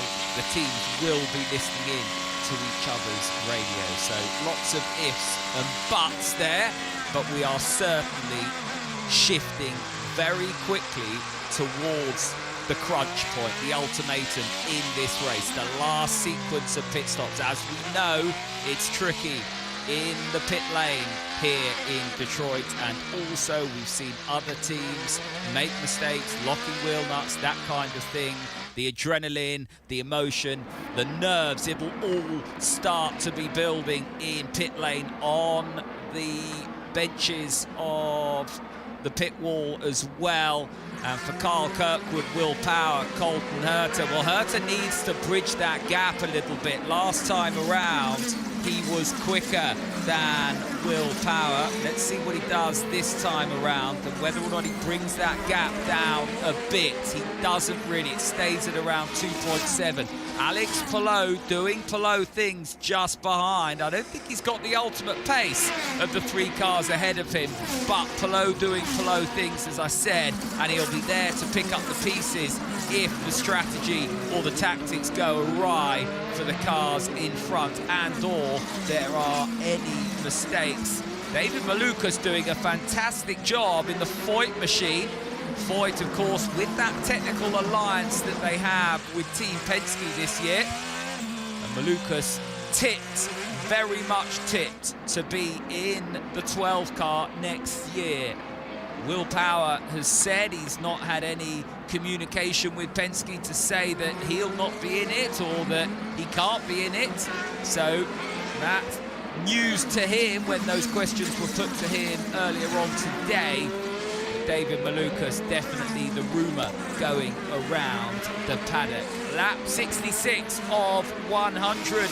Pit stops looming in the next 10 laps or so. Who's going to win this Detroit Grand Prix? Whatever you're doing, don't go anywhere. This will go right down to the wire, as it so often does in IndyCar.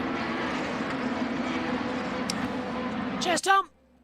Gearing up then for what's going to be a classic end. Hopefully, because for once, JT, this Detroit Street Circuit is actually giving us an entertaining race, which isn't caution breed caution.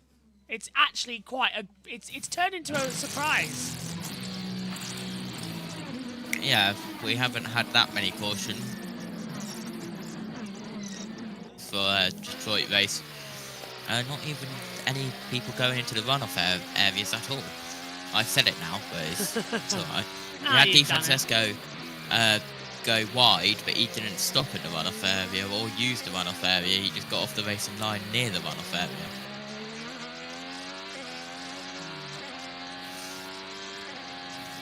So Power on board, 1 second behind Kirkwood. That is 2.4 seconds down. Ilott pits, presumably for the final time today. Yeah, he can make get it to the into end those now, times now. Oh, well. Anyone who pits now can make it to the end. And Rossi jumps up. That's given some full course yellow. Oh! Oh, is that perfect timing or not for Callum Ilott? We cursed it, didn't we? Yeah. Full course yellow is out. And I think I don't know if it's Kevin Simpson, but he has dropped down the timing tower. Oh, no! Oh, no, it's Ilott. Ilott's in the wall, big time. He's lost a front wheel, JT. Look, that's why he's off. The front wheel nut's not there. So he's lost the front right wheel. Wow. That's our second one of the day. And Prima slamming into the wall. And now the caution comes out. And has it damaged the barrier? Oh, no, it's hit the side on angle, so it should be quite a quick pull out. But yeah, that's unfortunately the second caution of the day. Well, third actually, to come into it. Where's the tyre? There it is. There, on the inside. Oh, I had the driver's notes there. Got the Euro screen, I know, but... That's completely off the racing line, they're fine. Track's gonna be a little bit blocked. Oh, you know, I don't really like... I wonder if they can drag it out there in time. Yeah. Oh. It didn't turn. He couldn't turn. That's because the wheel was loose, it was still on. Yeah. Whoa. There's the Goodhart squad. It's gone dead, isn't it? Whoa, nearly won in. With the young cost at 76. So good news is it hasn't damaged the tyre barrier. And it hasn't blocked the track, so we might be okay to keep going here. But it's happened, JT, at one of the tightest parts on the circuit as the field comes through. Yeah. Oh, don't like the look of this. This would only happen in IndyCar. If any other series, it'd be a red flag straight away. Nashville was tight there. Oh, I don't like this. Especially if they're going to lift the car up on the air as well. They are. Now, they don't normally like doing this, just in case there's a truck throttle. Yeah. It's a long back straight Which here. is which is very rare and very rarely happens, but they never do something like that just in case it does happen. Look at all the issues that Colton Herta's had in his rear right, even down at Indy. He stalled it. What a just bad luck to bad luck to bad luck he's had all weekend long. Right, let's go down to the first 2 runnings of this race, I was expecting a lot more bad behavior from the drivers today, but it seems to have been wheel nuts that have been the issue. We got 30 laps left, pal. We got a restart coming on fresh tires. There's still plenty of opportunity for drivers to not mind their manners here coming up on a restart, but it is going to be chaotic down in pit lane. They're going to want to wait till the 90 if Callum Ilott is completely removed from the track before they open pit lane, just because everyone's going to be rushing out of the pits on cold tires. You can't have the safety truck and the safety workers down there, so a few more laps probably until we're able to open up that pit lane and really see who's got the fastest guns in the IndyCar series. And it's taking us right into the window where they wanted to stop. This is going to anyway, be worse. but they needed to stop anyway. I mean, this is a perfect lap, really, for all the teams. Everyone can come in, will be equal on fuel, equal on tires. Who this hurts potentially is a guy like Joseph Newgarden, who had not yet run the soft, so he's got to come in and still run them. There's no way he's making those last to the end, so his day essentially going to be done. It's not going to be a competitive outing for him, unfortunately. Yeah, that's a strange strategy call to leave the softs to the very end like that. I'm sure he was hoping to run as long as possible before this caution. As we understand, pits are now open. Pressure on for the men and women that go over the wall to make the difference. And I tell you what, as we look at it right now, Pato O'Ward up from 18th on the grid to 6th. Strategy playing out in maximum effect for him. As we said, Newgarden may struggle for strategy, but look at Rasmussen and Foster as well, both up in the top 10. Guys, how about guys like Santino Ferrucci, pit on lap 65, Great Kiffin shape. Simpson, Marcus Armstrong. They could very well, They're not going to stop. They're going to stay out. They're going to try to make this work, so these guys are going to cycle to the front. There's a few drivers that have really put themselves in a good position. Who's leading that group? Ferrucci leading that group? Ferrucci. So Ferrucci will lead the race because he won't stop now. That's right. So a few drivers that were running a little bit further back had pit. They will cycle up to the front as we watch the leaders now dive into pit lane. All on pit lane, Georgia on pit lane. They assured Kyle Kirkwood on the radio that this stop is in their window. They're going to put a fresh set of Firestone hard tires on it, and this is going to take them to the end. Kevin. Cambridge team nail a final stop. They have not had a podium this season. That's a really good stop for the 26, but Kyle Kirkwood is going to win the race off pit road, and Power is just barely in front of Colton Herta.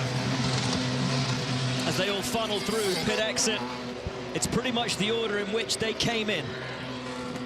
But, James, as you pointed out, Ferrucci, Simpson, and Armstrong should all be good to go to the end. So even though Kirkwood and Power might be faster, they will have to earn it on the racetrack and pass their way to a podium finish today. Huge opportunity for the top 3 drivers. Those top 3 are going to be trying to save crazy fuel right now under caution because you desperately want to be able to push. You know the cars behind you that are fresh off pit lane are going to have no concerns on fuel. How much does Ferrucci want this? Not only would it be his first victory in the NTT IndyCar Series, but get this, guys. Last AJ Foyt win, 12 years. On a street track, no less. Long Beach, April 2013, Takuma Sato. And what a day it would be for Santino Ferrucci to pull the win off. The other advantage that Ferrucci and Simpson and Armstrong have is tire temperature. Yeah. Even though we're on pace laps, it's so hard to bring your tires up to temperature if you've just pitted. That's a great point. So they're going to get a nice jump. Kevin standing by with Larry Foyt. And just listen to the radio as he is being told, Santino Ferrucci, the URP1. Larry Foyt, can he make it home with no more cautions on fuel and tires? Oh, yeah, we should be able to make it.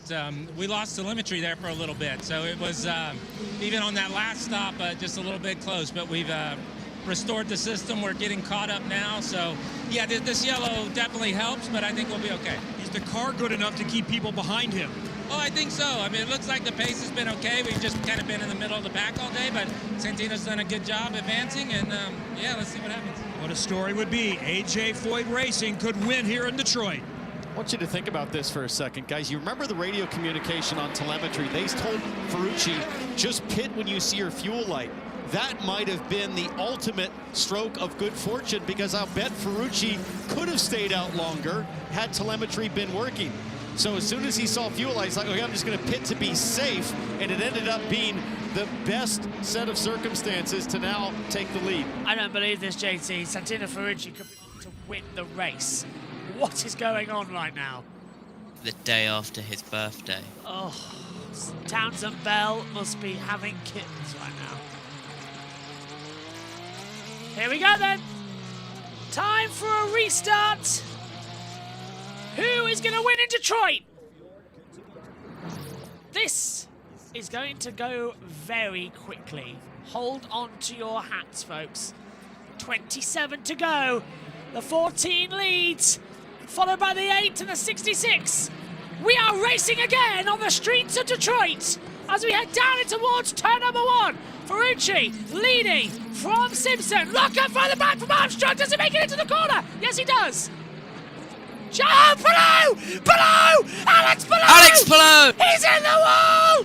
Alex Palou, the man who has won every race bar one, has slammed it in the wall and is out of the Detroit Grand Prix. 5 out of 6. It will not be 6 out of 7. What a dramatic! The first retirement of the year! Big season. Into the wall hard. Palou out. Hands up if you saw that coming. He got a tag from Malukas, JT, into the wall. Here is on board of Malukas. Bang. Oh, David, you might need to go hide on that one. Palou won't. None of the teams will be happy with that. Alex, none of the number 10 team will be happy. I can't believe that. Alex Palou is out of the race. He flies into the barrier. Wow. That's at a worse angle than Callum Ilott. That's in the barrier. That's blocking more track. Yeah. Are they using the NASCAR one wheel nut system? It's actually the F1 system. Formula 1 developed it. INDYCAR took it, and then NASCAR Look took how it. tight this is. Oh, this might be a red flag, JT, to get that out of the barrier because of how short the track is. Yeah, that's got to be a red flag. We've got barrier damage as well. Let's go down to Tom Gamer. 5 drivers in the last 20 years have followed up a 500 win with a podium at the next race. And the last person to win the next race was Montoya 25 years ago. Well, it's not going to happen for Palou today. David Malukas and the AJ Foyt machine, well, they're done because race control Herta is reporting an upshifting issue. For that. And luckily, actually, down at turn 1 there, it's so narrow. Luckily, Palou didn't bounce out of that wall and block the track. That would have been a red flag. Visions of that happening since they changed the restart. Well, JT, it happened in the Xfinity race. They had to red flag it. Yeah, the Indy NXT on lap 4, it happened. They red flagged it. But it wasn't at turn 1, it was, I believe, at the exit of turn 4. Right. That's here, just before that section we were just in.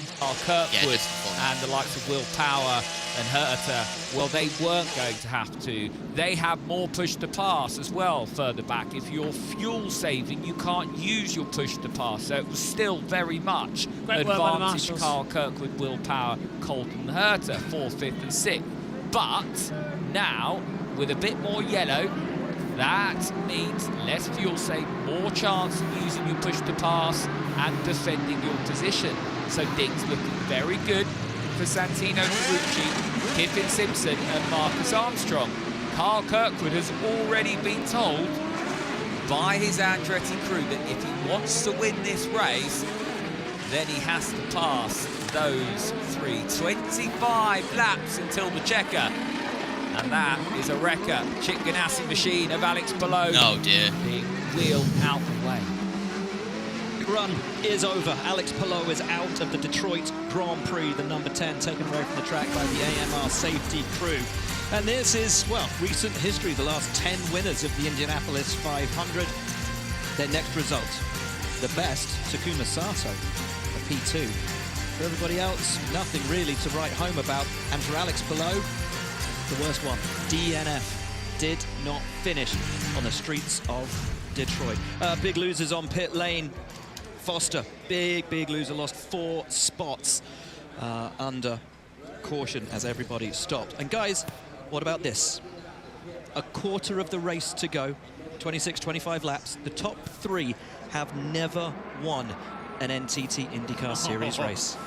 And don't they know it? And every single lap under caution helps their cause. They all pit on the early side. We're going to have to save some fuel, but now they're sitting a little pretty. I think they're pretty much good to go at this point. We've had enough caution. It was 35 laps for them, so for each caution lap, you need 2 laps of caution, 1 lap of green. So I think if you hear from Larry Foyt there, the interview, his drivers should be all right with Santino Ferrucci to make it to the end on full gas. But to your point, Will, what an opportunity for all 3 of these drivers to add to the list of first-time winners.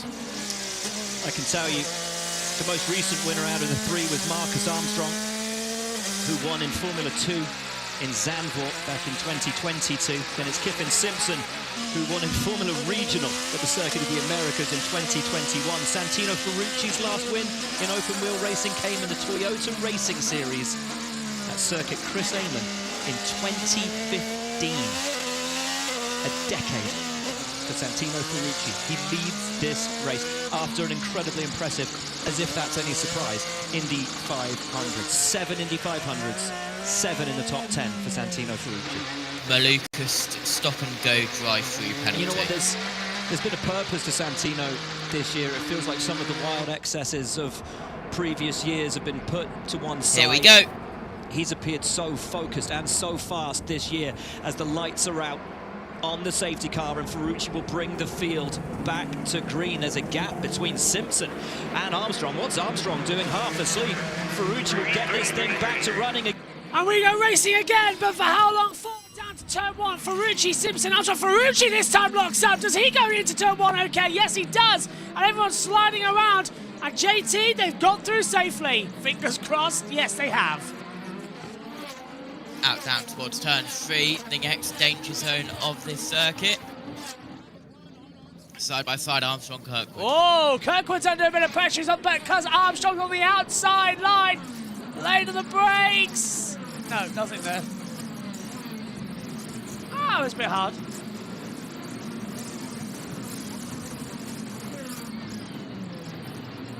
Still green through the hairpin. No one's gone through. Okay, not too bad. Go on.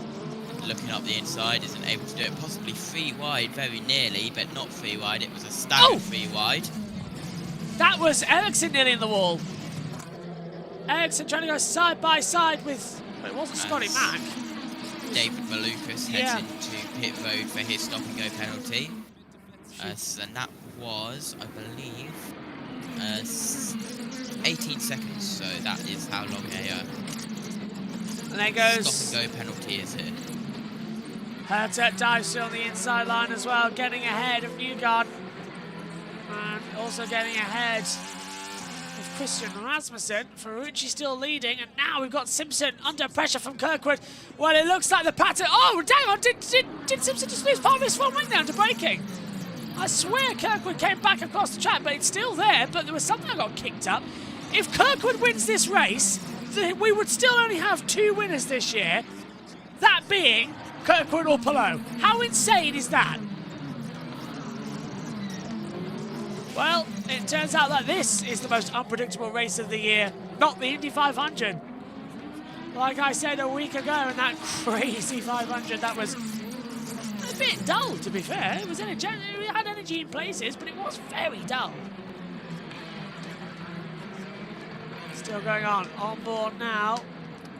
This is... Oh, yeah, I knew it, JT. I knew there was damage. Kirkwood broke the front winglet on his car. I knew there was damage. Something flicked up. Watch. Ready, steady, side by side. And there's the damage. Both winglets getting flicked. And now for the lead of the race, round the outside. Kirkwood's going for it with a broken wing. Ferrucci's going to try and dive round the outside as well. Into turn 3. Kyle Kirkwood leads. Ferrucci really doesn't want to give this one up without a fight. Good battle here.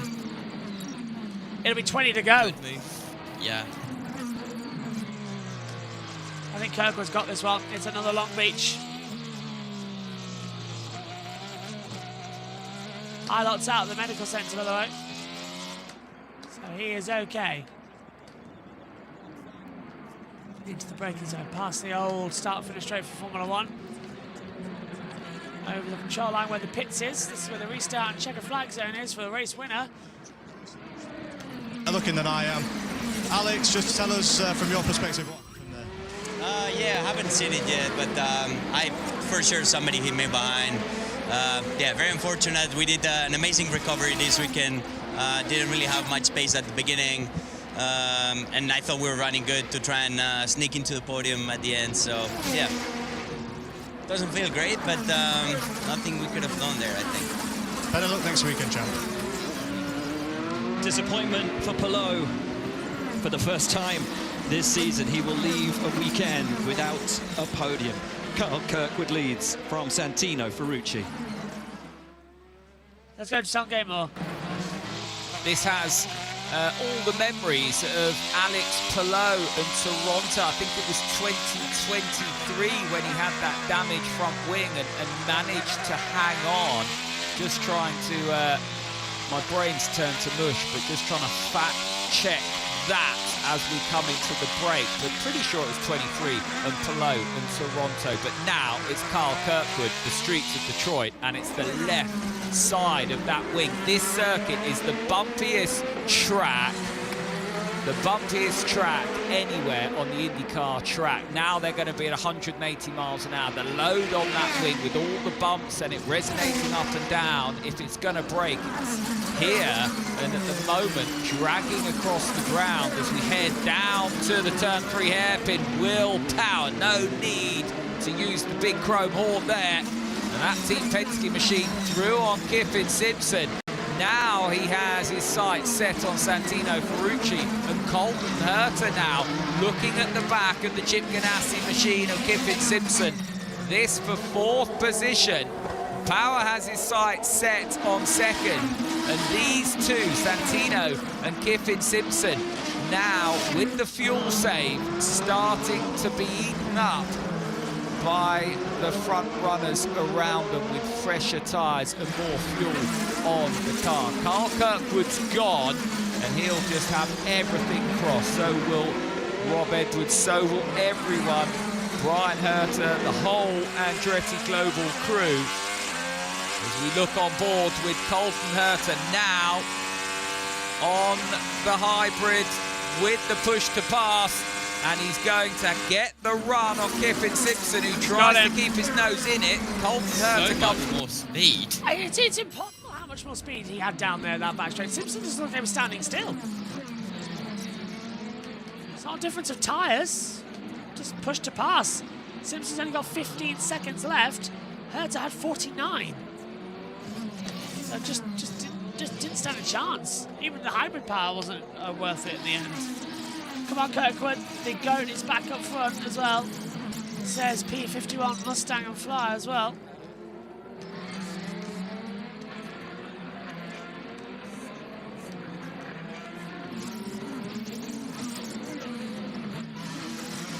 Drama here. The final moments of this Detroit Grand Prix. 18 to go. Will Kyle Kirkwood hang on?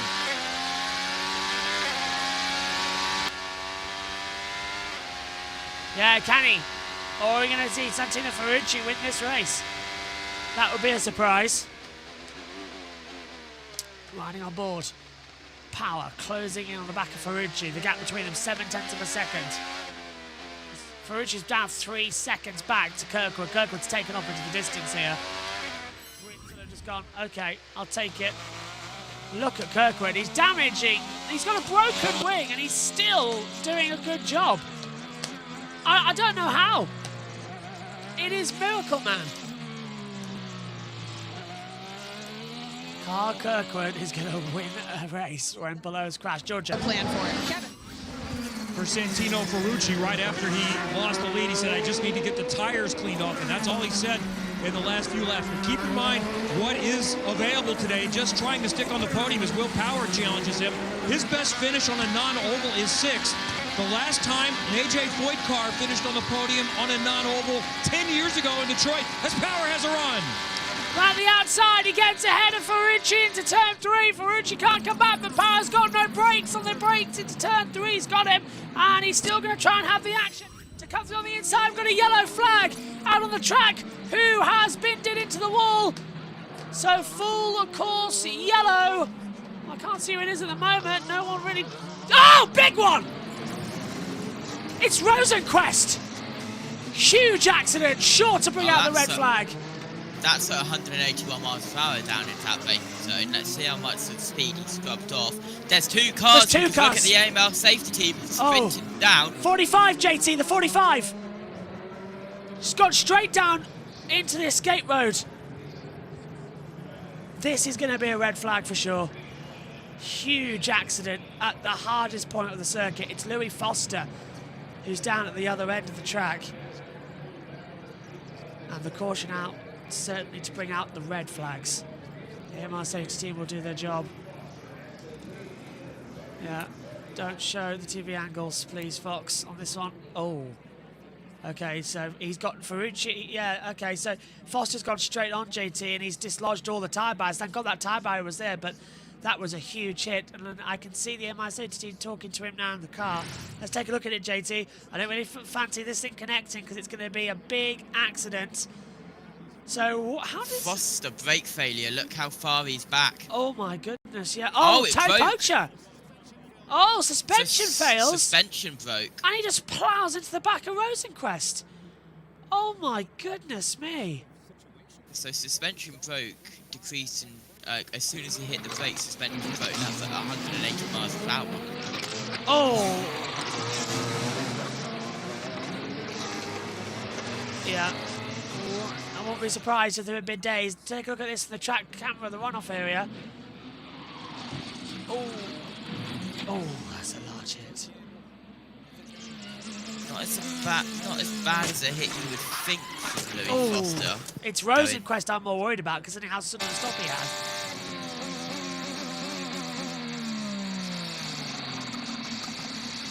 Yeah, I'm definitely worried as, yeah, Rosenquist now out of the car, just sitting on the side, making sure he's okay.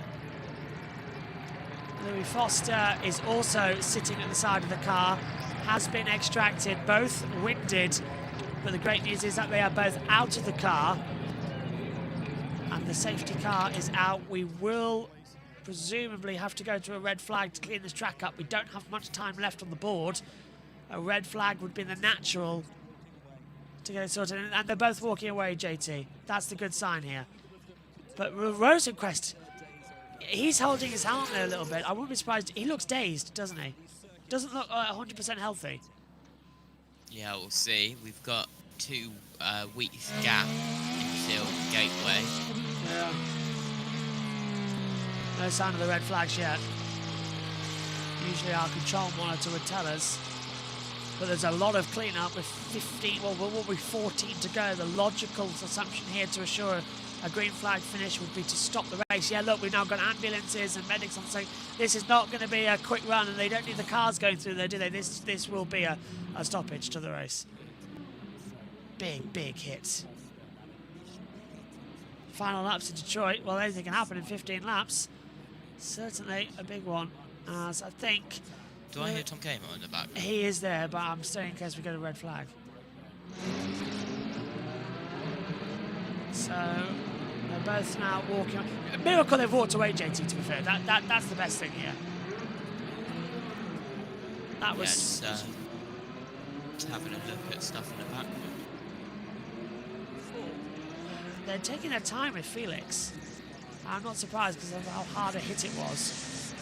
out there on the circuit.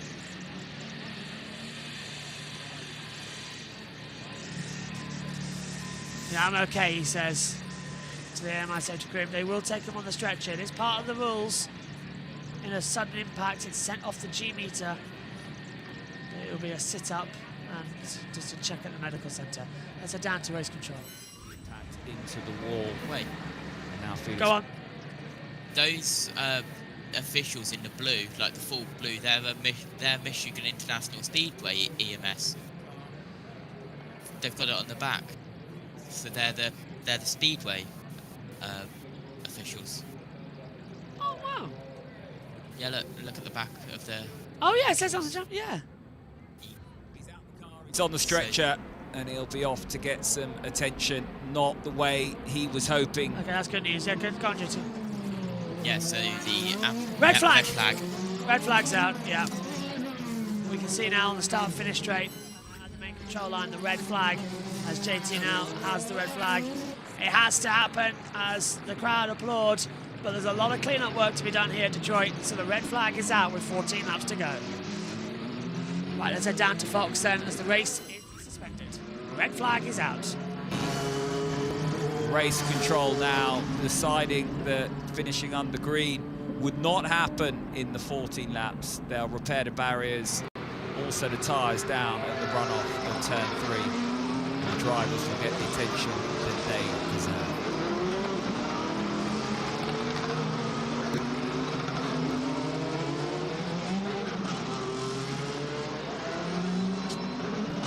We're back in Detroit and coming up next. Official race control statement. We have significant wall and tyre damage that needs to be completed before we can get going again, which suggests that where they said wall and tyre, which suggests the tyre is where Foster stopped and the wall is where the suspension broke in the initial contact, and I'm guessing Rosenquist pushed the wall back as well. Their cars after that really horrible incident on the run down to turn 3. We are under red flag conditions because the tyre barrier will need to be repaired down there on the exit of 3 and on the runoff area as well. Sickening impact for both of them, and huge impact to the barriers. So satisfying to see the drivers get out. They'll go to the field care center, or I should say the INDYCAR medical trailer, and get a full evaluation. But these cars, both Rosenquist and Foster, will need huge repairs. One to the front, one to the back. Just a colossal impact. Now, during the red flag, you might wonder, well, can they fix Kyle Kirkwood's wing? No. The only thing you're allowed to do is place cooling fans to help keep the car and driver cool. There could be no other work to the race car, and IndyCar tech officials will be watching that closely from pit lane. No tire changes? Correct. No modifications to the car? Correct. No fixes, no nothing? Just cooling. Cooling and a batteries to keep the power running in the cars. It'll be interesting when the team at RLL gets that 45 back to really dive into what caused that failure. Very, very uncharacteristic. These Dallara cars, very, very strong, robust. I mean, normally you see guys clipping walls and keep driving. Yeah. And now it's that difficult situation for a driver. You know, we're down to, what are we talking, 13 laps to go. You've been running at this feverish pace, you know, heading towards the sort of crescendo of the race with that final restart, and now you're sitting there, everything cools down, you got time to think. Often dangerous for racing drivers. Well, especially for this guy, Colton Herta, who started this race on pole position and now sits 4th in line. Have to think he'll have a shot at getting to the podium with Santino Ferrucci. But for Kyle Kirkwood, a completely different state of mind. He had a 4-second lead over Will Power. Everything he was doing, it was about managing that gap and just bringing his slightly damaged car to the victory. But now Kirkwood thinking about a restart and having to defend the attack from Will Power, Ferrucci, and maybe Colton Herta. And what about Santino Ferrucci? Sitting in 3rd, great strategy, looking for a podium. Let's see if we can talk to him. Hey, Santino, it's Townsend in the Fox booth. You copy? Yeah, Townsend, copy. Figured we might just be able to get your thoughts, Bud, as you guys sit here for the track repairs from the red flag. First, how is your car in terms of balance? Do you think you've got something to fight here on this final restart? Yeah, I mean, we're a little tight to push you loose. I mean, I had a pretty big lockup on one of the restarts, but no, just struggling to keep the tires under me like everybody else. We're also no gurney on the back as we thought we'd be fighting in traffic all day, so it's making it a little entertaining. Tell us about the glove, the watch on the glove we see there. That thing's got some, what are those, geishas on the watch face? Cherry blossom for good luck. It's a watch I wear almost every day. Well, hopefully it brings you some good zen in the cockpit. How have the restarts been? I mean, we've been seeing marbles flying everywhere off the tires. Is that the biggest issue, is pickup on hot tires on a restart? Yeah, I mean, there's just really no grip out there once the tires cool off. You put a couple heat cycles. I mean, honestly, it might go green and yellow again. It's just so hard to keep the cars underneath us. You know, it's going to be a treacherous last couple laps here, so hopefully we can bring home podium for these boys, and, you know, they did a great strategy for us, got us up front. You're within walking distance of our booth. We've got Twinkies, Twizzlers, and bananas. Can we bring you anything? Take a banana when this is all over. All right, bud, good luck. Thanks for talking to us. Santino knows not to touch my Twinkies and my Twizzlers. Guys, my property. There's another thing to consider here. Red flags can also cause other problems, especially when cars are getting beat up at a bumpy straight circuit, right? Rosenquist's radio after that wreck. Yeah, I'm a fine, my bleeping leg. Yeah, it doesn't sound good, does it? From race control to fire these things back up. Practice one ended up being the story of two men, Kyle Kirkwood and Will Power. They sit 1-2 in this race, wouldn't you just know it? Will Power gunning for the win, gunning for the man ahead. Let's see if we can talk to Willie P here. Hey, Will, Townsend in the Fox booth, you copy? Yeah, copy, gotcha. Hey, man, nice job fighting through this. You look like you have a very fast race car, especially the way you blew past Ferrucci and Kiffin Simpson there on the last stint. What do you think you've got for Kirkwood? We'll see. I know he's got a bit of a broken wing.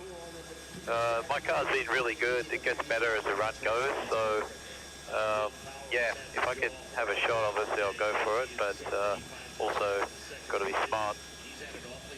I mean, I can only smirk a little bit at what Kyle must be thinking, looking in his mirrors and seeing Will Power, the next car back after what happened on Friday. Do you think this factors at all into your gamesmanship in the closing laps?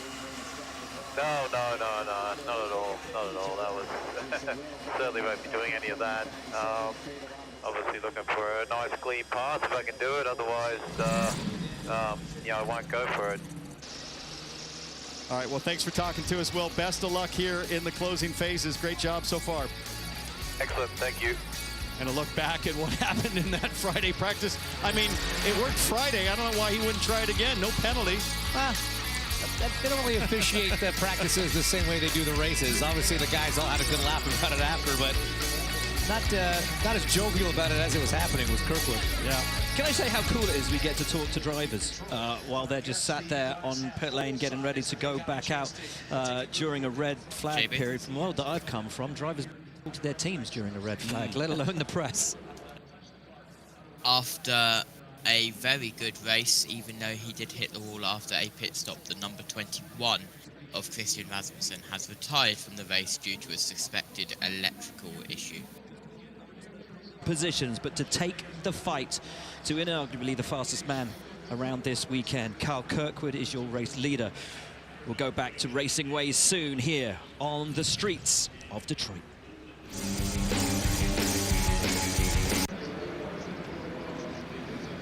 Well, whilst we are under red flag conditions, if you've got any questions, you can get in touch on social media at Tom Gamer. Use the Sky INDYCAR hashtag on X, Instagram, or Blue Sky, Mark Nokomish saying, can the teams put fresh tyres on like in F1 under red flags? No, they can't. They can't touch anything. They can't fix Carl Kirkwood's front wing. They can't touch the tyres. They can't refuel. They cannot do anything. Elle's got in touch, also on Instagram. The only thing they're allowed to do is take an aero screen off. Yep. Now. Felix Rosenquist and Louis Foster out of their cars there. Tarek's got in touch on X saying, hey Tom, I'm an F1 fan, want to get into IndyCar, watching Sky's coverage now. Love to know the differences between F1 and IndyCar. Well, welcome to the IndyCar family. As you can see, it's fast and frenetic, and really some of the main differences are we have refueling, so that adds a huge strategic dimension and tactical as well. We race on some wild circuits like this one. The ovals are a whole other discipline too. We've got approximately 5 minutes. 5 minutes. One make chassis, 2 engine manufacturers, Honda and Chevrolet engines. You can do what you wish with suspension and various other parts as well. Well, the list goes on, I'm sure. Restart second you time can ask by. your questions on social media. Welcoming community, the IndyCar fraternity. We'll get together on a Sunday night or a Saturday night occasionally and watch IndyCar. And here we're going to have a dash to the green flag. 13 to go once we get back underway. Are still under red as the barriers are repaired down at turn 3 for a horrible incident when Louis Foster's right front suspension seemed to fail on him, launching him into Felix Rosenquist. Both drivers, of course, completely innocent in this, and good to know that both of them are okay, being taken to the medical facilities here. Felix complaining of pain in his leg, but Felix waving to the crowd as he was taken away. Horrible incident for both of them. It's a terrible feeling as a driver when you're heading into a brake zone with no ability to stop the car. You know you're going to hit something, whether it's the car or the barriers. So a tough situation for both guys. Felix just minding his own business, and lucky for Ericsson to avoid getting collected in that as well. Well, we've spoken to the guys in second and third. How about the guy restarting fourth? Hey, Colton Herta, Townsend Bell in the Fox booth. You copy? Yep. Hey, man, how's it feeling in that cockpit? You've been sitting now for 4 or 5 minutes. It's pretty hot. How's your race car? Yeah, I'm fine. Yeah, excited for this restart. Get bored in here. Want to get going. But yeah, we get a good shot. I know we can have a good shot at Prix and then try power after that. Your teammate Kyle Kirkwood's got a little bit of damage to his left front wing, but it looks to be hanging on. But Will Power looks super quick. If you can get close to Power, you think you have a shot down the straightaway? Maybe we'll have to wait and see. You know, I like our chances here in Motor City with Honda Power. All right, buddy. Well, good luck. We'll be watching. Go get it. Great to hear from Colton Herta. Kyle Kirkwood completely locked in and just focused on his job, which will be not just leading this race, but stopping the attack from Will Power behind. And how desperate would Will Power be to take the victory today? Power's last win coming at Portland. Would be desperate to get back and to add to his 44 career victories so far. You know, there's the damage to Kyle Kirkwood on the left front wing.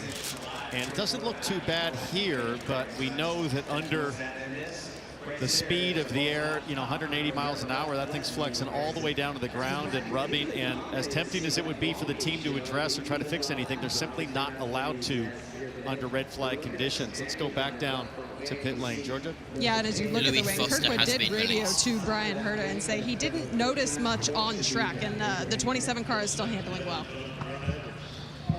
Positive news. It is positive news, but as you say, Townsend, every time you go down that back straight, you're hitting 175, 180 miles an hour, and that wing is under load. That could just keep weakening it to the point where it could fail, so it's still a huge issue. Before we get back to the restart, Jack is standing by with Louis Foster. Louis, absolute passenger there. Nothing you could have done. Just tell us from your perspective what happened. I don't know, we were having a really good race. We were strong, we were following Rasmussen on our strategy, leading our strategy at one point, but yeah, the suspension just killed on us when it hit the brakes. I've never seen that happen before. You know, the Rahal boys did an amazing job all weekend. I don't know how the heck that happens. This track's just ridiculously bumpy, and that has to be something to do with it because that's so uncommon. I don't have a lot of words right now. Still trying to figure out in my head what happened and chat to the boys and see. But yeah, super disappointing. That's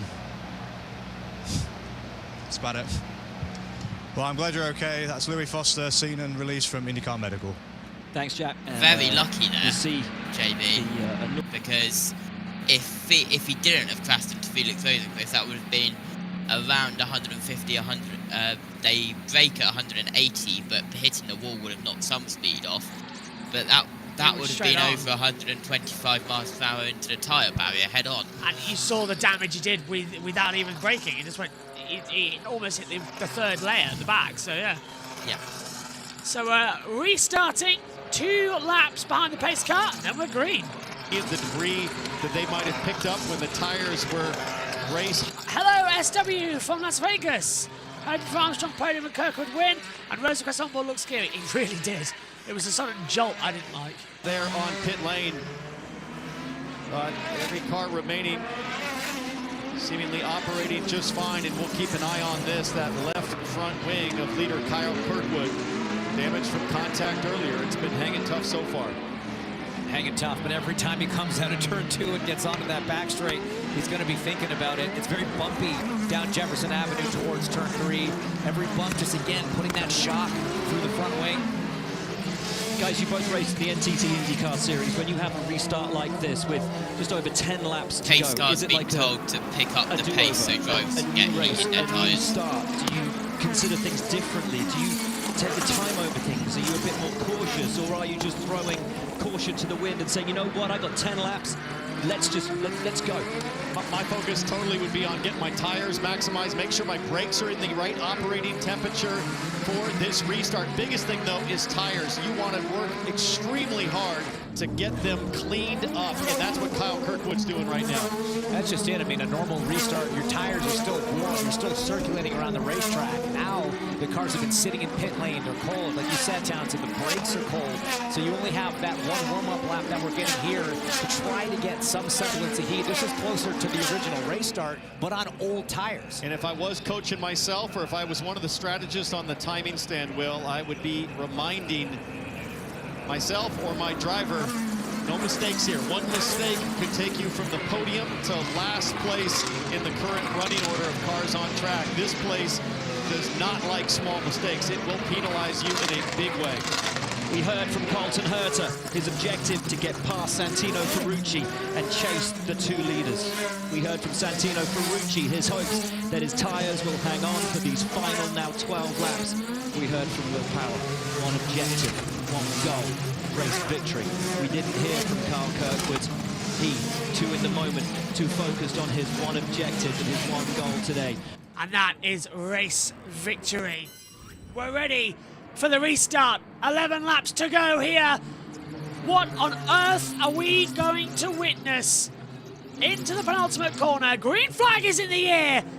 The Detroit Grand Prix is go again. Green flag racing in Detroit.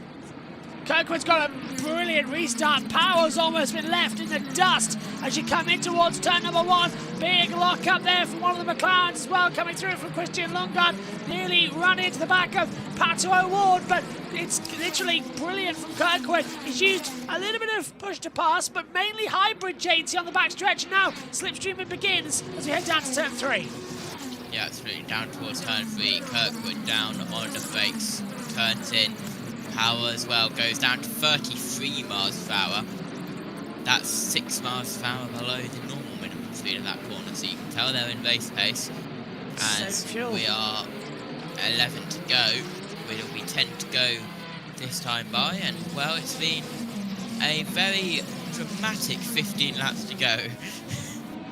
Yeah, it's unexpected, but if Power can't win, it's Kirkwood. It seems to be a pattern that these two are following in 2025. And similarly at street circuits, they seem to be the undoing for Alex Palou. He did win the season opener at St. Petersburg, but that was it. Every other he's failed at. Herta right on the back, trying to get through on Ferrucci, who's holding third, but Power is holding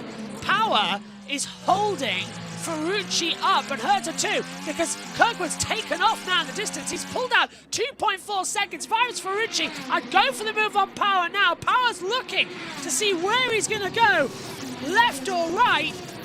Ferrucci going to send it down the inside. Power knows he's there.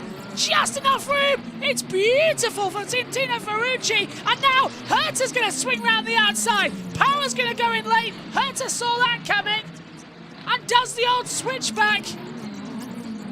That is a better view. Yeah, all good. Not bad then, JT, on the start. Yeah, absolutely as well. Colton Herta headed down towards turn 8. And he'll look up the inside, down the inside, Colton Herta in towards turn 8. He gets it done. Oh! Will Power very nearly into the wall. That allows Kevin Simpson to get on the back of him, but Herta into third. So Herta P3, then Ferrucci P2. Power getting elbowed out as well. Can rely on a little help from his friends in order to shuffle his way down the field. Ferrucci now sets off after Kirkwood. But it is a 3.8 mile advantage. I don't think there's any other mountain he could climb to get that back. Nearly 4 seconds. The gap increasing. Here comes Power.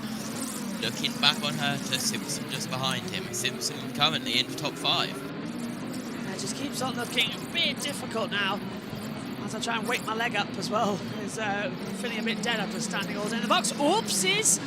At the inside, there goes the 51 of Jacob Abel. Making a little sneaky move on the inside of Stingray Rob for 14th place. There's Kirkwood. Loving life. Kirkwood's probably just going for it, isn't he? 3 seconds already. Hasn't used any push to pass. He's mainly just used hybrid power. He's kept those tyres alive. Ferrucci's pulled out 2 seconds to Herta though. Power's just dropping like a stone on those tyres. They're all brand new. They all pitted under the caution. Down the backstretch we go. 8 to go then here. Yes, this is more like it. This is the racing we like to see in INDYCAR. Look at how many people are out of the race, by the way. It's quite alarming. Detroit claiming its usual casualties. Go on. Yeah. That's just Detroit for you. Took the words right out of my mouth on that one. I knew we'd said the same thing, mate. How long that front wing of Kirkwood starts? It's being held on by thoughts and prayers. Just again, it keeps on adjusting. Will not stop, won't stop. Changing over. On board now with Carl Kirkwood. Checking with Fox for the last time. Just pulling away. 3.6 seconds is where it sits now. With 7 to go, it is nice and comfy for Kyle Kirkwood. Can't even see Ferrucci off the camera looking out the back of Kyle Kirkwood. That's how big the lead is. Is Colton Herta still drawing a little bit closer? I think the advantage is the longer these laps run green to finish, I think it falls to the hands of Colton Herta. His car simply fantastic over a long run. The pole sitter, Colton Herta, on the fresher tyres, does have the advantage, but how much will Ferrucci get his elbows out on a track where it is so difficult to pass? He's done a magnificent job so far today. Well, you look at that push to pass, seconds remaining. Ferrucci 28, Herta 20. So that 8 seconds could really help Ferrucci defend. Half a second quicker on the previous lap for Colton Herta as they come out of turn 9. Let's see across the line. You can see visually how much closer he is. The lap time difference between them, over half a second. Herta a second faster than Kirkwood on that lap. So if Colton Herta can get by, maybe he's got a chance to reel in his teammate. You have to think Kirkwood is just managing the gap, though, right now. Here we go, on board with Gamebridge. Down into turn 3, the AJ Foy Racing driver up ahead. Not close enough this time, but getting closer every single corner. Yeah, it's every single corner, JT. It's getting faster, faster, faster, faster. And Herta might just take second position away here. Yeah, and he's catching, he's catching, he's catching. But, half a second is the gap, but that's visually getting smaller and smaller as they head out of turn 7 down towards turn 8. Running out of laps. Kirkwood's got this one. Unless he makes a mistake, Ferrucci's closing there. The gap was 4 seconds, now it's 2.9. So yeah, just a small change on the front. Let's be at a caution late. I think which would trigger a red. Right, last time we said a caution, we had a massive red flag crash, so shush. Fair point. We are tired, and we would actually like a little nap before we have to go to the commentary box for NASCAR tonight. Debating about how we're going to call that race. Oh, that's bad from Ferrucci. He was way too slow on the backstretch. Herta right behind the gap now, just 5 tenths between the two. Less than that now, 2 tenths. So Herta thinks he can find a way through to try and make it, and Andretti 1-2 here in Detroit. Such a shame actually that Ferrucci couldn't win. He had the gamble, he had the strategy. Got lucky with that safety car. But yellows breed yellows, unfortunately. And the red flag went against him. Went to Carl Kirkwood. 4 laps to go then, as we come over the line. Abel's fallen to 15th. His tyres on the alternatives are falling off. Longard's, yeah, Newgarden dropping down as well. Watching Power. Yeah, he's dropped back now, so he'll stay 4th. Simpson will stay in 5th position. So Herta's only got 3 seconds of push to pass left. 1 second. Herta was doing it all. It's a do or die, and he touches the back of Ferrucci. But is that going to be nerfing a driver out of the way?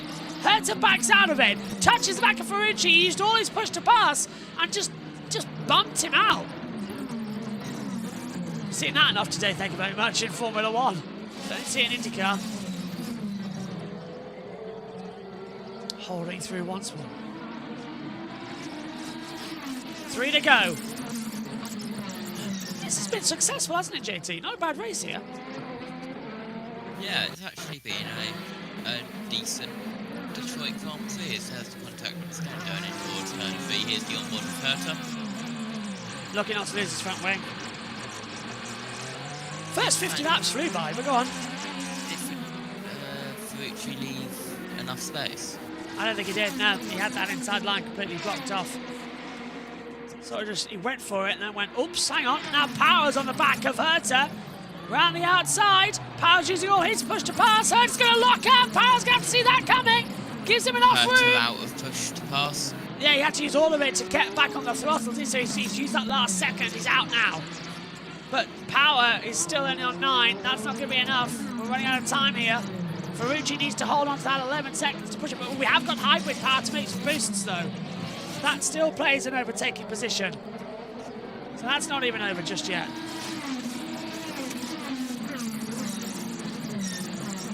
Holding down. I really have enjoyed this race. What? NASCAR Casimir response to Max Verstappen being one point away from a race ban. More like a single point from a NASCAR open exemption provisional. Oh, banned from F1? Come to NASCAR. We're at Mexico City when you're new to a race here. Wouldn't surprise me one bit. The Canadian Grand Prix. Next up. A lot of clashes in 2 weeks' time. Well, we know Max will be racing in Canada because the final race classification has come out. Do we, JT? Do we? If he gets a penalty point in practice or qualifying, and out of the race he goes. Yeah, well, he's going to be there in Canada. Would it be a 1 race ban for that race or the next one? I'm not entirely sure.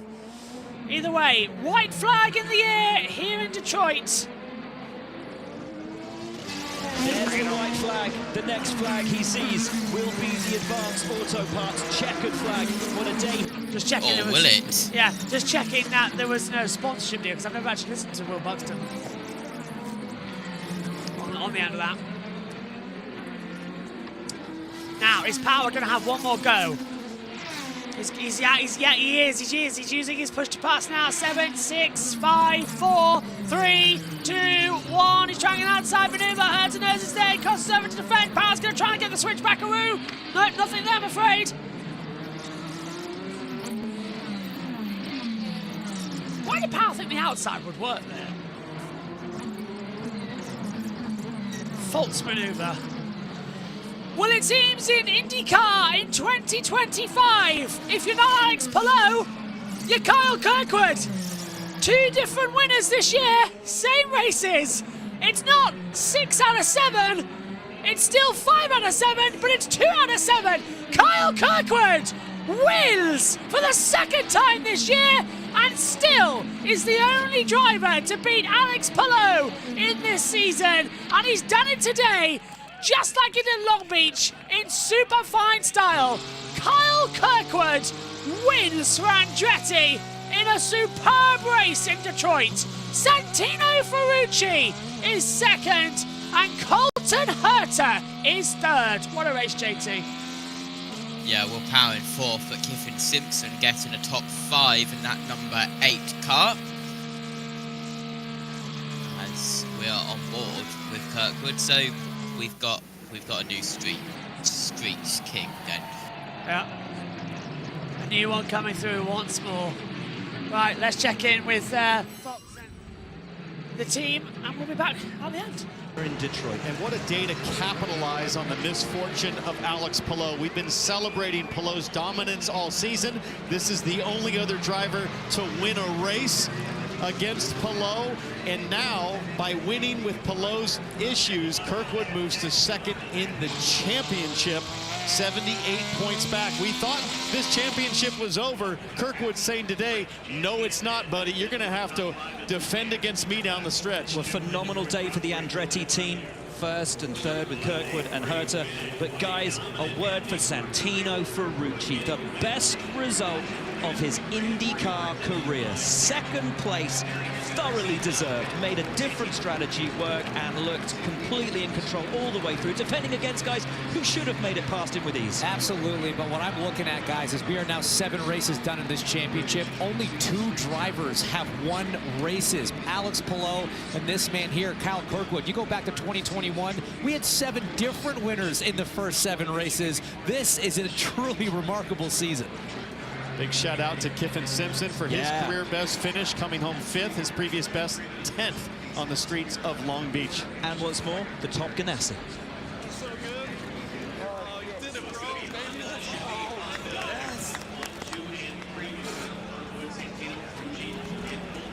Great stuff from Santino.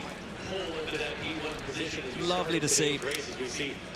But the plaudits will come in thick and fast for this guy. He didn't win just because Palou retired. He took this thing by the horns and won it all by himself.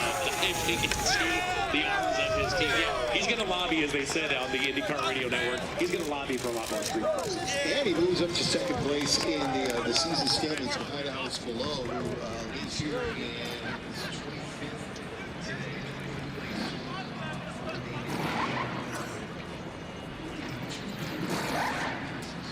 10 different 289. 289. Well, a brilliant job from Andretti, a brilliant job from Kyle Kirkwood. As we said, he just controlled this thing all the way through. Yeah, and a brilliant job from his whole team to deliver on pit lane under pressure. Kevin is with the winner. Kyle Kirkwood has street courses figured out at this point. Thank you for clearing me a path, just like you did late in the race. How did you go from 3rd to 1st with a damaged wing? You know what? For some reason, the wing, it was damaged, but it wasn't really causing that much of an issue. You know, this AWS Honda was on rails all weekend long, and you know, there were some challenges out there, that's for sure. We had to pass our way back through a handful of times, and it was definitely not a walk in the park. But especially with that front wing damage at the end, we did lose a little bit of performance, but the car actually felt fine. I mean, hats off to these Andretti boys. I mean, the epic pit stops, epic strategy. The car was flawless. We were definitely the fastest, and on restarts, man, like the car just came alive. So I was actually super comfortable after that red flag came out. I was like, you know what, this is actually going to work out in our favor here, especially with the damage. So it's great. You said yesterday after you qualified third, you've never been more disappointed with third because the car was great. Did that make you want to be even more aggressive today? Did you know you had the car to win? Yeah, definitely. I mean, the car was phenomenal, and it was last year, and you know, I felt robbed of a win last year, and I'm so glad that here today we're able to bring it home for Andretti, Gamebridge, AWS, and Siemens. This is huge, and also for Colton, right? P3, that's a great team result. It moves us up in the points. Unfortunately, Pillow had an incident, but that's actually fortunate for us, and it moves us a little bit closer because he was really checking out there for a minute. So, yeah, really good day, really good day. Well done. It's a 1-3 for Andretti Global. 21st to 2nd for Santino Ferrucci, a career best. How are you and this 14 team able to make it happen? Man, first off, huge shout out to this whole team. I mean, we were struggling in qualifying. I struggled. I made a lot of mistakes. I was really hard on myself yesterday because I felt like it was all on me. Pit stops were phenomenal. The stand was amazing. I mean, perfect strategy. I just got lucky with that yellow. And, man, I don't think I've ever been so happy to see a red flag because I was really struggling. I don't know what I did with the tires, but I couldn't get them to come back to life. But, man, Kyle was so fast today, so congratulations to him and his team on this win. And, man, I'm just happy to bring Chevrolet on the podium. So in our section properties, AJ Foyt Racing 14 back on the podium here in the streets of Detroit. A career best for Santino Ferrucci. Jack Harvey. Third place today for Colton Herta. You've had so much bad luck this year already. Must be pretty satisfied with today. Happy to finally get a result, for sure. Big congrats to Kyle, to the whole Andretti Global TWG team. But yeah, man, it's like so much weight off my shoulders. It is disappointing to get the pole and not to follow it up with a win. But with how crazy this race is, just to survive it is a good thing. And, you know, I think if you told me before the race that we were going to finish third, I would be happy because this year has just been really tough. So, fast Gamebridge Honda. Happy to take it to Chevy here in Motor City. Congrats, bro. Well, let's take a look at the Advanced Auto Parts checkered flag moment. And it is the moment, of course, where Kyle Kirkwood recorded his second victory of the season. And really sensational. Well, and he knew it, as he told us just now. Had the fastest car, felt like he lost pole based on that mistake, but he recovered brilliantly. And for this Andretti team, it has been one heck of a week, James. It sure has. Didn't start off the best last Monday with some news after the 500, but what a way to do it. Pole and Colton Herta, the race win with Kyle Kirkwood, and a huge jump in the championship as well for the 2017. So Kirkwood from Ferrucci and Herta, your top three. Will Power ended up fourth, then Kiffin Simpson fifth. Behind him was Armstrong, Award, Lundgaard, Newgarden, and Rossi, your top 10 finishers. So great to see Kiffin Simpson up there and a brilliant result from him. Scott Dixon down in 11th, not quite able to repeat the form of last year. And some crazy circumstances for Rahal, Letterman, Lanigan. Graham Rahal having a good day. Louis Foster, Devlin DiFrancesco, all with kind of bizarre mechanical issues, wheel nuts, suspension. They'll have to go to work to figure out how to correct those. All wheel-based issues, interestingly, for RLL. Absolutely bizarre. Let's take a look at where the championship standings sit after this incredible month of May, just leaning over into June. Alex Palou, of course, still your championship leader, but a massive cut down in that lead. Kyle Kirkwood now 78 behind. Then it's Pato O'Ward, Christian Lundgaard, and Will Power, your top 5. Thank you for bearing with us, folks. Coming up next on Fox UFL action, the Birmingham Stallions take on the Memphis Showboats, and our next IndyCar race is Sunday, June 15th at 8 p.m. Eastern from Worldwide Technology Raceway in St. Louis. We'll see you there. JT's got donuts as well, which is not making me feel any better. Pork right. pie? Oh, right, okay. Is that from the Too Good To Go? No, co-op. Oh, right, that's even better. Okay, JT, give us a... let me, what do you make of that race? Go on. Oh, hello, I'll people. send you what I got from a Greg's Too Good To Go. It was amazing. I would like to know. Right now, though, I need sleep. You need a nap as well. So let's go. Right, quickly, what do you make of that race? Good race. It was a good Detroit race with, yes, we had the cautions, but it didn't seem like it was non-stop cautions. We actually had green flag running in the middle of it, and it wasn't boring green flag running. No, it was an energetic race and a good one. Well, thanks, JT, for your company. Thanks to all of you at home as well. We'll be back next time out at Road America when we go racing. No, Gateway next. See you later. Bye-bye.